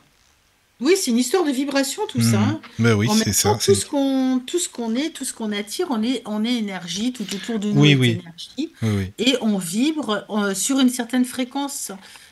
Ta radio, on ne pourrait pas être OK si on n'était pas sur la même fréquence. C'est sûr. On ne pourrait pas se comprendre, on ne pourrait pas parler ensemble comme on le fait là. Oui, c'est vrai. Si je tourne le bouton et que je prends la fréquence d'en dessous ou de dessus, je te perds. Oui, voilà. Donc c'est la même chose avec les mots. Ouais, je comprends. Ça me parle bien, ça, parce que bon, chaque mot a son importance, quoi. Puis bon, il y a des personnes qui te disent un mot, ça va marquer pendant longtemps. Tu vas flasher sur un mot, une expression ou quoi, parce que ça reflète la personne en tant que telle, avec la voix et les intonations aussi. Ah oui, et puis en plus, il y a des choses... faites, amusez-vous à essayer de référencer ce que vous dites souvent. Moi, à un moment donné, j'arrêtais pas de... Alors, je le dis encore par moment, je disais toujours « ça me gave ». Ah, mais oui, mais ça, c'est des expressions. Ça me gave, c'était en lien direct avec la nourriture. Oui. Moi, quand je le disais, c'était plus dans le côté « ça m'agace ». Voilà, ça m'agace, oui. Ça me saoule, quoi. Le fait de dire « ça me gave », je gonflais. Oui. Bah oui, forcément. Mais après, il y a des mots qui reviennent parce que c'est des mots qui sont en nous et puis Et puis après, parce que peut-être qu'on a appris comme ça, ou que ça vient, et puis ça peut changer aussi au cours de la vie, quoi, forcément. Ah mais tout à fait, tout à fait. Oui, oui. Et donc, oui, tout ça pour dire que tu as raison, l'énergie, c'est très important, quoi. L'énergie des mots, c'est important. Et oui, on ne se rend pas compte à quel point, mais la loi de l'attraction, elle utilise aussi les mots qui sortent de notre bouche, et même plus que ça, les pensées. Les pensées, l'intonation, l'intention qu'on va mettre quand on veut quelque chose ou qu'on ne le veut pas. Et si on se concentre sur des choses qu'on ne veut pas, eh ben, on va attirer justement ce qu'on ne veut surtout pas. Bah ouais, c'est ça, quoi. Forcément. Ça, c'est directement la loi de l'attraction, quoi. Oui, oui, oui. Alors, tu sais, je voulais savoir si tu pouvais nous parler aussi, parce qu'il y a des termes dans ton livre que j'ai appris, hein, comme l'écrit-thérapie, par exemple. Tu parles des accords Toltec, donc on a dit... Ah oui, tu as donné le premier, pardon. Est-ce que tu... Oui, oui, on n'a pas fini. On n'a pas fini, les accords désolé. Toltec qui ont été écrits par Don Miguel Ruiz. Voilà, oui. Voilà, donc le premier, c'est que ta parole soit impeccable. Donc là, je suis partie sur le pouvoir des mots, effectivement. Oui, oui, oui. Non, désolé, c'est parce que j'étais tellement dans le sujet. Voilà. Donc, voilà, ne pas en faire une affaire personnelle. Oui. C'est-à-dire que les remarques des autres, c'est leur vision à elles. C'est pas forcément non plus la vérité absolue. Et on n'est pas forcément visé si la personne en face de nous n'est pas d'accord avec ce qu'on vient de dire. C'est pas forcément nous qui est en cause, mais c'est simplement aussi ces filtres qui sont en réaction avec ce qu'elle vient d'entendre. Oui. Après, le troisième, c'est ne pas faire de suppositions. On va pas décider à la personne, on ne va pas décider que la personne, par exemple, ne va pas aller voir ce film. Hein, je dis n'importe quoi. Oui, oui. Parce que on estime que c'est pas son style de film. Mais si ça se trouve, elle va adorer ce film. Alors attends, ça veut dire qu'on lui dira à la personne ne va pas voir ce film-là parce que ça va pas te plaire, c'est ça? C'est pas pour toi. En fait, c'est vraiment bah non, oui, on n'en sait rien, oui, c'est vrai. Donc on peut pas faire de suppositions. Ou alors non, elle, je vais pas l'appeler parce que de toute façon, ça l'intéressera pas. Mais qu'est-ce qu'on en sait? On n'en sait rien. Oui, c'est vrai, c'est vrai. Peut-être qu'à ce moment-là, elle vit un truc. Oui, mais ça nous arrive peut-être à tous parce que regarde, il y a tel style de musique qui va pas, que j'aime pas du tout. Par exemple, tu auras peut-être raison de te dire ah non, mais lui, je vais pas lui envoyer ça, c'est même pas la peine, quoi, ça va pas lui plaire, c'est sûr. Ouais, alors que si ça se trouve, ça va te plaire. Ben j'en sais rien, peut-être, je sais pas. Non, mais c'est vrai, c'est intéressant ça. justement. En fait, on n'est pas là pour décider à la place de l'autre. Hein. On a chacun notre libre arbitre et c'est à nous de l'utiliser en fait. Oui, oui, c'est vrai. D'accord, donc... Après, le quatrième, c'est toujours faire de son mieux. Même si c'est pas parfait. Oui. Ça, c'est le même si c'est pas parfait, c'est compliqué. Des fois. C'est ça, mais enfin, toujours faire de son mieux, oui, c'est déjà pas mal, c'est même très bien, quoi. Et après, de ne pas se blâmer non plus si jamais on n'a pas le résultat escompté. Au moins, on a essayé, on a fait de notre mieux. Après, le résultat, ça marche pas à tous les coups. Oui, forcément. Merci beaucoup, hein, parce que tu sais que les accords Toltec, ça fait, je crois que ça devait être en 2005 ou 2004, je sais plus, j'avais lu, j'avais jamais rien compris, tu vois, mais vraiment, hein, je ne comprenais rien du tout. Là, tu l'expliquais, peut-être en 10 minutes, c'est bon, ça passe, pas de problème, c'est bien. Alors, c'est de reprendre avec tes mots à toi, les accords Toltec, en fait, tu les reprends, et qu'est-ce que ça m'évoque à moi? Ça veut dire quoi? Oui. C'est de les écrire dans son quotidien. D'ailleurs, c'est un exercice que je propose normalement. Oui. Ah non, pas là, pas sur celui-là. Sur un autre bouquin, pas sur celui-là. Mais alors, attends, il y a aussi ce que tu as appelé les constellations cristallines. Ah ouais, alors ça, c'est particulier. Est-ce que tu peux nous en parler? C'est une dame que j'ai contactée, que j'ai rencontrée sur un réseau québécois. Oui. Qui est en région parisienne. Et qui, elle, est très connectée, forcément. Et d'ailleurs, je ne connaissais pas avant elle. Hein, les constellations cristallines, en fait, elles s'appuient sur le tarot de Marseille, elles s'appuient sur l'astrologie, elle est canal. D'accord. Donc, elle travaille avec ses guides aussi. Elle utilise plusieurs méthodes, en fait, pour analyser en fonction de notre date de naissance aussi, et nos vrais noms. Et là, c'est sans être renommé. Hein. D'accord, oui. Et elle va aller détecter, avec la lithothérapie aussi, elle travaille avec les pierres, elle va aller détecter notre étoile de naissance. Alors moi, je suis née déjà avec l'obsidienne. L'obsidienne, c'est une pierre, c'est la pierre des thérapeutes aussi. C'est une pierre de protection. Et moi, je suis née avec cette pierre-là. Donc ça veut dire que dès le départ, on m'a mis quelque chose de très lourd. Et il fallait que je me débrouille avec ça. Mais alors attends, ça c'est en fonction de quoi quand tu dis ça? En fonction de ta date de naissance, en fonction de ton nom, elle a tout un calcul. Enfin attends, comment tu veux faire? C'est tout un truc. Et après, ça se passe par séance avec elle. Et elle te fait ta constellation cristalline. Où c'est la relation de toi à toi, la relation avec les autres. Et le dernier, je ne sais plus. Il y a 3 catégories. Oui, mais je sais pas, mais c'est vrai que ça m'a intrigué, je t'avoue que j'avais jamais entendu parler de ça, donc voilà, c'est pour ça. Non, mais t'inquiète pas, je connaissais pas non plus. D'accord. Bon, bah écoute, ça va, c'est bien. Voilà, quoi. Mais j'ai fait ça 1 an avec elle, pendant 1 an, j'ai bossé avec elle, et franchement, ça m'a bien éclairé, en fait. D'accord, c'est intéressant. D'accord. Alors, je sais pas s'il y a des questions sur le chat, par contre, mais peut-être plus trop. Non, il n'y en a plus. Je pense qu'on a abordé pas mal de sujets. Le but, c'est aussi de lire ton livre. Hein, donc, après, je sais pas si par rapport à ton livre, tu voulais ajouter quelque chose, mais je pense qu'on a bien fait le tour. Alors après, c'est un livre qui se lit facilement. Oui. La mise en page, elle est sympa, mais bon, c'est pas parce que c'est moi qui l'ai fait. Hein, attention, c'est pas un ego mal placé. Hein. C'est que j'aime bien les mises en page carrées qui sont faciles à lire, qu'on peut reprendre par n'importe quel bout. Est-ce qu'il est en numérique aussi? Bon, il est en audio, on l'a dit, mais en numérique, on peut le trouver aussi? Oui. Oui. Il est sur Kindle. Ah, c'est bien ça. Ouais, je l'ai passé sur Amazon. On peut le trouver sur Amazon et on peut le trouver sur mon site internet mounayro.net. C'est génial. Voilà, on peut le trouver des deux côtés. Alors, si vous le commandez sur mounayro.net, par contre, vous aurez la petite dédicace avec. Ah, ça c'est mignon par contre. Ça c'est bien. Voilà. Bon, d'accord. C'est parfait. Une dernière question de Nadia. Comment trouves-tu ta clientèle? Et si ce n'est pas trop embêtant d'y répondre, arrives-tu à vivre de ton activité d'écrit-thérapeute? C'est une bonne question. Ça a été très long. Parce que j'ai tout construit de A à Z. Ça a été très long. Aujourd'hui, ça fait 8 ans. Maintenant, je commence à être connue et reconnue parce que je fais beaucoup de salons du bien-être, des salons du livre. Je fais des webinaires aussi. Donc, je fais pas mal de choses. Je fais partie d'un autre réseau aussi. Voilà, j'essaye de multiplier les actions pour me faire connaître. Le bouche à oreille commence à fonctionner de plus en plus. Mais c'est vrai que c'est pas facile. Au début, c'est assez hard. Mais je me suis accrochée parce que je crois dans mon métier, j'aime ce que je fais. Et quand je vois la transformation que ça apporte chez les personnes, et ben ça, c'est vraiment gratifiant en fait. Alors, par contre, si tu veux bien donner... Attends, on met juste une petite pause musicale. Vite fait, excuse-moi. On met une pause musicale, si tu veux bien, Marie-Pierre. Et puis, on revient juste après, d'accord? On fait ça? Ça marche. Vite fait. Allez, à tout de suite.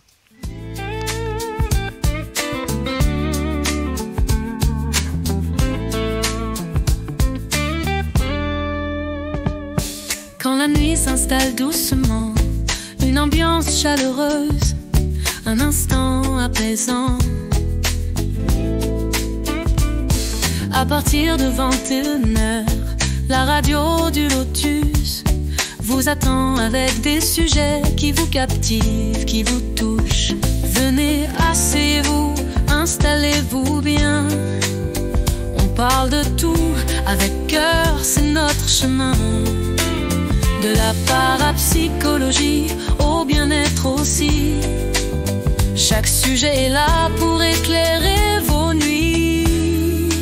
Nos musiques choisies, nos voix qui résonnent dans l'intimité, là où le cœur se donne.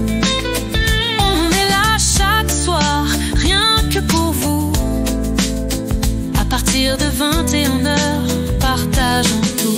C'est la radio du Lotus pour éclairer vos vies.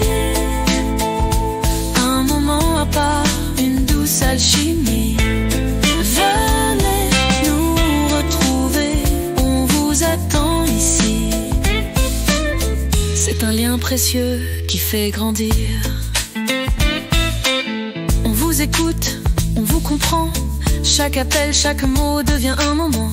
Des histoires à partager, des musiques à offrir. C'est un lien précieux qui fait grandir. On parle d'énergie, de mystère et d'émotion, de libre antenne, de développement, d'évolution. Dans la douceur de la nuit, tout de devient possible avec vous. Nos émissions sont indélébiles. C'est la radio du Lotus pour éclairer vos vies. Un moment à part, une douce alchimie. Vous venez nous retrouver, on vous attend ici. C'est un lien précieux qui fait grandir. Vous avez du temps, une envie d'évasion.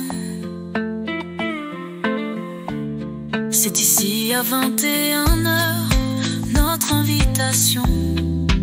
La radio du Lotus, c'est une famille, une maison. Chaque voix compte, chaque partage est une leçon. Parce que vous êtes précieux, parce que vous comptez.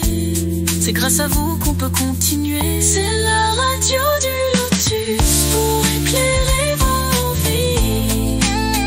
Un moment à part, une douce alchimie.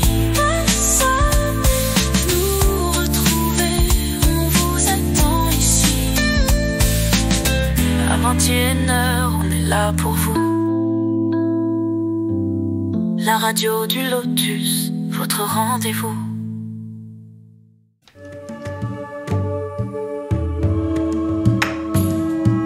Bienvenue sur la radio du Lotus avec Caroline et Michael. La radio du Lotus, on l'écoute partout dans le monde. Et recoucou les amis, de retour sur la radio du Lotus. Eh bien, je suis avec Marie-Pierre toujours. Coucou Marie-Pierre, toujours là. Oui. Voilà, c'est bon. Heureusement, imagine, tu t'en vas, il n'y a plus personne, je suis là tout seul. Non, bah finalement, il n'y a personne, les amis. Ça serait ballot. Non, ça serait ballot. Bon, enfin, en tout cas, tu es là, donc merci beaucoup encore pour tout ce que tu nous expliques, hein, vraiment, pour tout, bah, par rapport à ton livre, il y a plein de choses à apprendre. Moi, en tout cas, j'ai vraiment... en plus, on n'est pas obligé de le lire chapitre par chapitre, c'est ça qui est bien, justement, comme tu le disais. Tu peux le lire du début à la fin. Oui. Par petits bouts. Voilà, c'est ça. Voilà.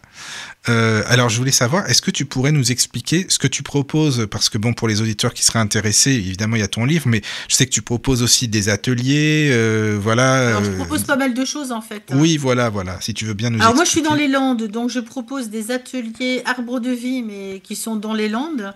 D'accord. C'est un atelier qui est sur 2 jours, complet, et qui permet de concevoir son arbre de vie, tout en étant accompagné, bien sûr, où on va aller travailler sur ses racines, hein, d'où je viens, qui je suis, les plus, les moins, les neutres.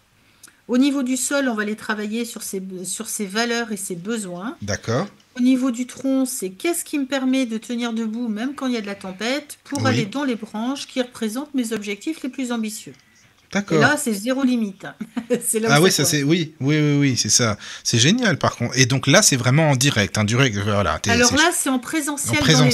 Oui, voilà, c'est ça, on est d'accord. Après, j'ai des ateliers d'écrit-thérapie que je fais aussi en présentiel dans les Landes, mais que j'ai démarré en Zoom. Oui. À partir du 18 janvier, donc de 18h à 19h30. Mm-hmm.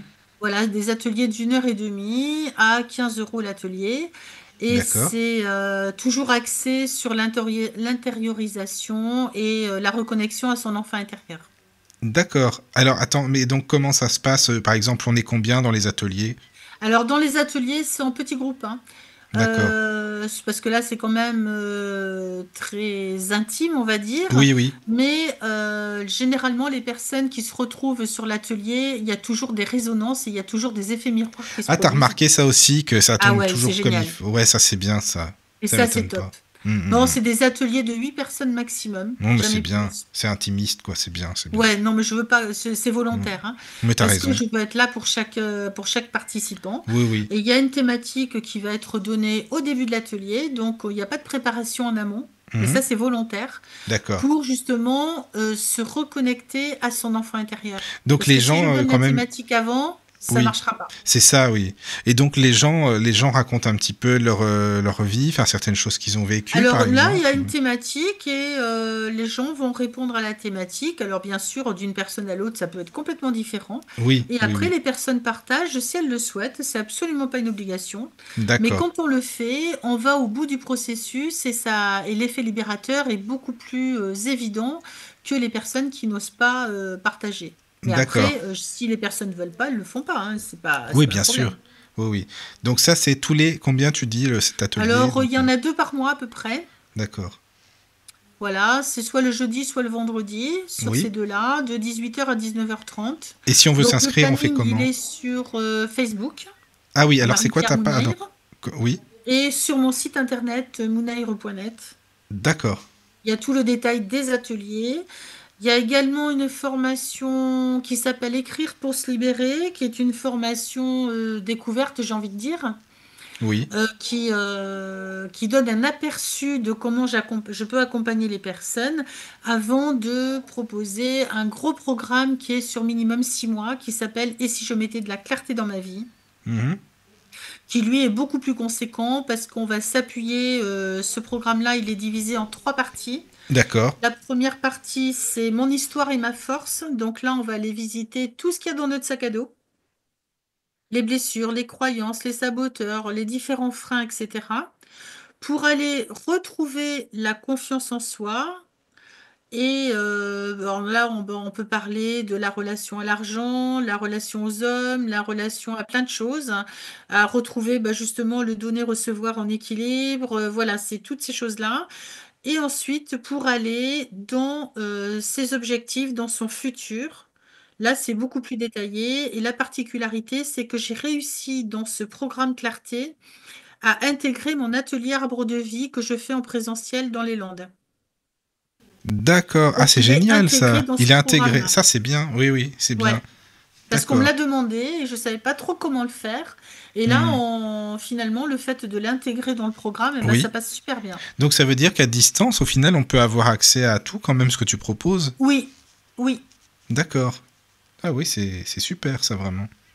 Et après, bien sûr, sur le site, vous allez trouver tous les livres qui sont tous axés développement personnel.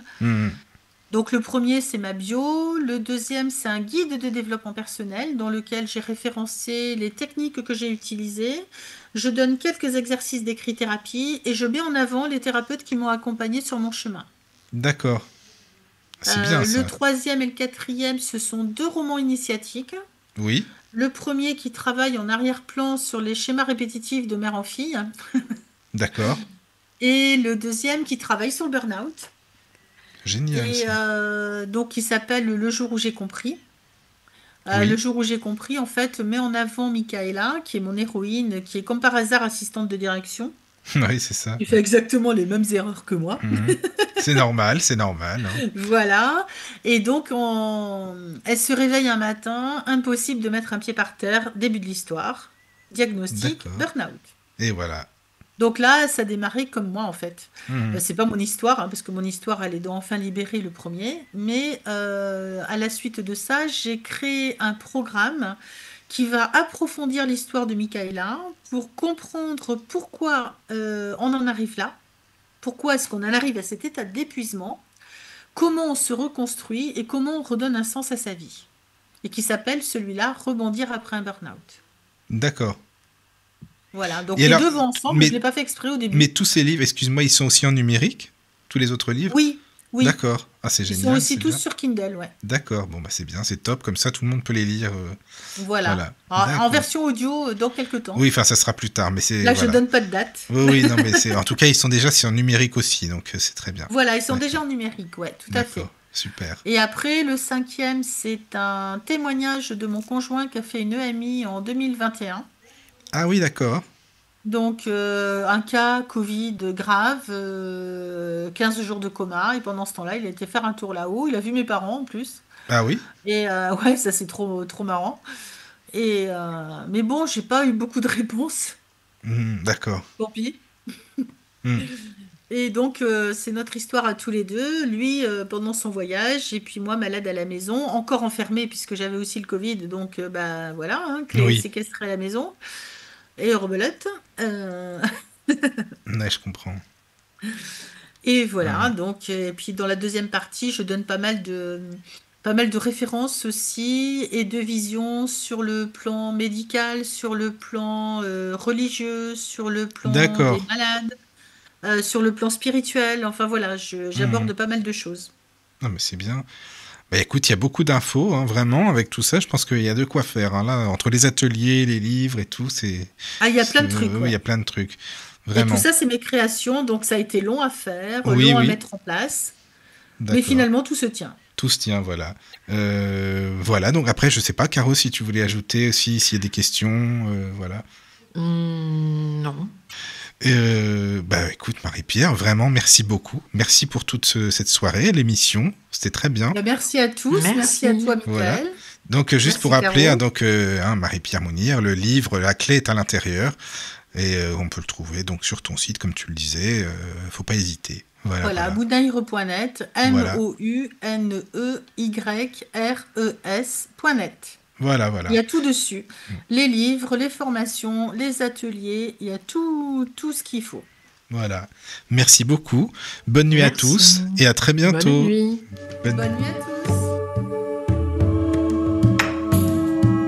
Bienvenue sur la radio du Lotus. Avec Caroline et Michael. La radio du Lotus, on l'écoute partout dans le monde.